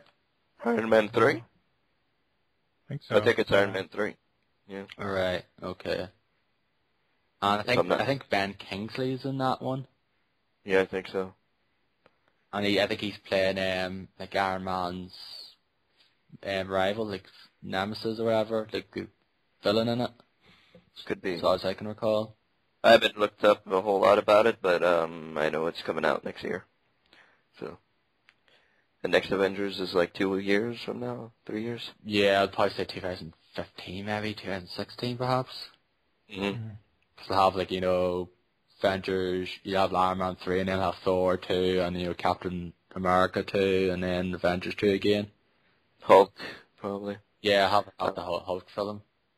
With Mark Ruffalo. Yeah. It's just weird just seeing like this, like there's been 2-3 different films with Hulk in them in the last, 10 years, and none of them have got different actors. Yeah. It's not the same guy. Yeah. Eric Bana and then Edward Norton and now Mark Ruffalo. Okay. Yep. Just wanted to add before we end this segment. Have you guys seen well, I put it up on Facebook also, the video of Billy Joe from Green Day freaking out? Yeah. No, I heard about it though. I remember listening on the radio though about the whole news story about him fucking freaking out about it though, but I actually didn't watch the video. Like he just stormed on stage, like he fucking dropped his guitar and just went in a raid. No, he didn't drop his guitar. He Smashed the guitar, yeah, smashed the guitar. Yeah, they were in the middle of a song, and then they got a message that they have to end early. Yeah, they had 1 minute left. I can't remember which song he was doing. I think it was Basket Case. Yeah, it was Basket Case. Yeah, it was Basket Case, and then he goes... How ironic. Yeah. He goes, like, what the fuck, what is this? And he starts swearing like crazy, like, fuck you, fuckers, and all that stuff. He's like, I'm not fucking Justin Bieber. We've been around since 1988 or whatever. Yeah. I think it's because... Usher. What's it? Yeah. Usher was coming on. Yeah. I don't know. I think he says fuck Usher or something like that. I don't know. I don't think he said fuck God. No. But anyway, he swears, I'm not fucking Justin Bieber and all that thing, and just smashes his guitar and goes off. And then I think not long after that, he was admitted into rehab. Yeah. Because apparently he was drunk on stage. He had substance abuse or something. Mm-hmm. Apparently. So, I heard about it though, but I haven't watched the video. And ironically, their album came out last week, so their new album. So yeah. Yeah. Yeah, it's weird. You get music CDs on Tuesday as well, don't you? Yeah. Yep. What about films? When are they out? Tuesday. So everything out over there is Tuesdays. Jeez Louise. Well, it depends. If it's Blu-ray DVD, it's Tuesday, but if it's box office, it's Friday usually. Yeah, same here. Oh yeah, cinema, yeah. Yeah, it's basically Mondays usually is like a film's out. Like in certain cases it might be out like another day. Like it might be out like Friday or something, but usually DVDs, on CDs out on a Monday, then like games out on a Friday. Okay. But like in certain cases, like certain games come out on a Tuesday or whatever, like because of worldwide launch, like World of Warcraft or, Halo or whatever, those kind of games. But sometimes you get a theater movie on a Wednesday, especially when it's summer or the holidays. Yeah. You get it Wednesday or something like that. Yeah, like maybe something like close towards, Thanksgiving or something. Yeah, Christmas, Thanksgiving. Yeah. Or sometimes there's a couple of movies come out on Wednesday. So that's pretty much it. But that whole Billy Joe thing was kind of weird seeing him freak out like that. Yeah. I thought they'd calm down since the early days, but no. And he acted like a real rock star, bitching about everything and smashing the guitar and just walking off. He's 40 years old. True. I mean, they cut his set short. Like they cut his set in half. Yeah. Yeah, they cut his set in half. He was pissed off. He probably didn't even know. He probably didn't even know that was happening. Probably not. Yeah, I would be upset too. I don't blame him from going crazy. Yeah, especially for fucking Usher. Yeah, exactly. Could have been worse. Could have been fucking Justin Bieber, One Direction. Now that I wouldn't have blamed them then either. It's like if it was for them, it's like fuck yeah, go ahead, you fucking rack the stage if you want. I wouldn't blame you. Fuck, but yeah, by setting half of those fucking twats. Yeah, I wouldn't have walked off. I would have just kept playing. Yeah, no kidding. Just keep playing your set, and you let them come and drag you off the fucking stage. Cut the power, yeah. Yeah. But anyway, that's my 2 cents, I guess. 2 cents in that situation. I just hate Justin Bieber. I hate One Direction. I can't stand them either. Well, I don't listen to their music at all, but I have nephews and I have a niece, and they listen to that music, so I don't have a choice to hear it. Why did I listen to crap music, Dennis? I don't. Their mother does, so that's not my... You make them sure. You run over your house, introducing the good music. Yeah. Put on some Iron Maiden or something. Yeah, exactly. Like, what the hell is this? Okay, right. Let's wrap things up here. Yeah, it's been a while. I think it's 3 hours, is it? Yeah, it's over 3. Yeah. It's over. there you go. Curses once again. I basically said I'm not, but we talked a good while though for in Borderlands and that there. So anyway, We did do one last week, so yeah, there you go. so that makes up for it. Yeah. And thank you all for listening to this episode, episode 21. So we're finally, I didn't say at the start though, but we're finally at the drinking age in the States. Yeah, let's go get drunk. Yeah. Now you guys go get drunk. I'll just take a sparkling orange or something. I do not drink. And people are saying, you're Irish and you don't drink. What is wrong with you? Big Irish man. Yeah, you know, there is a mission in Borderlands where you go to this bar and there's this Irish guy, and there's like Family Feud. You have to decide who you want to side with. Yeah. I think you might enjoy that. Okay. Yeah, as soon as we entered the bar, Derek goes, "Hey, it's an Irish guy." It's like Darren. Yeah. Every time you see an Irish character, and you probably go, "Hey, it's Darren." Well, you're the only Irish person I know, so. Yeah. Yeah. Stereotypical. Yeah. Thanks for that. Anyway, leave us reviews on iTunes. Subscribe to us on iTunes. You can follow us on Twitter. I am DowM85. I'm D-Boy Den. I am Gigastorm Z. And you also can follow the United Gamedom podcast on Twitter as @UnitedGamedom. What about that logo, Dennis? Any sign of it? It's coming because my friend has been pretty busy lately. So he told me he's working on it. He's almost completed it, so we should get it very soon. Okie dokie. Apparently. Just want to know where the status of that was at the moment. Yeah, it's coming. Don't worry. You can also follow me on YouTube if you wish. I did a fucking half an hour bloody video there. Yeah, so Pretty much reminiscent of old times when I did in GameSpot. And then Dennis fucking got affected by them as well. Yep. You can follow us on Facebook at the United Gamedom Podcast Group. Usually, Question of the Week's posted there, and also posted on our Twitter profile, and, you know, certain other news stories and episodes are posted there as well on YouTube. The United Gamedom Podcast channel on YouTube, you can subscribe to us there. And also you can email us at unitedgamedom@gmail.com for any, you know, comments or questions you may want to ask. Yeah, we haven't checked it, I think. There's probably nothing. But anyway, yeah, that's pretty much it. So before I go, basically just let you know what the question of the week is. Following the news of the Greg and Ray leaving Bioware, what is your favorite Bioware game Of all time. of all time? Is it Dragon Age 2 or is it something good? No, I haven't said one. 3. What was that, sorry? Mass Effect 3. Jade Empire. Jade Empire. Baldur's Gate, one of them, or, you know. Yeah. Did they do the Icewind Dale games as well? Is that them, or what? I don't know. I have one of them. Let me look. No, Black Isle Studios.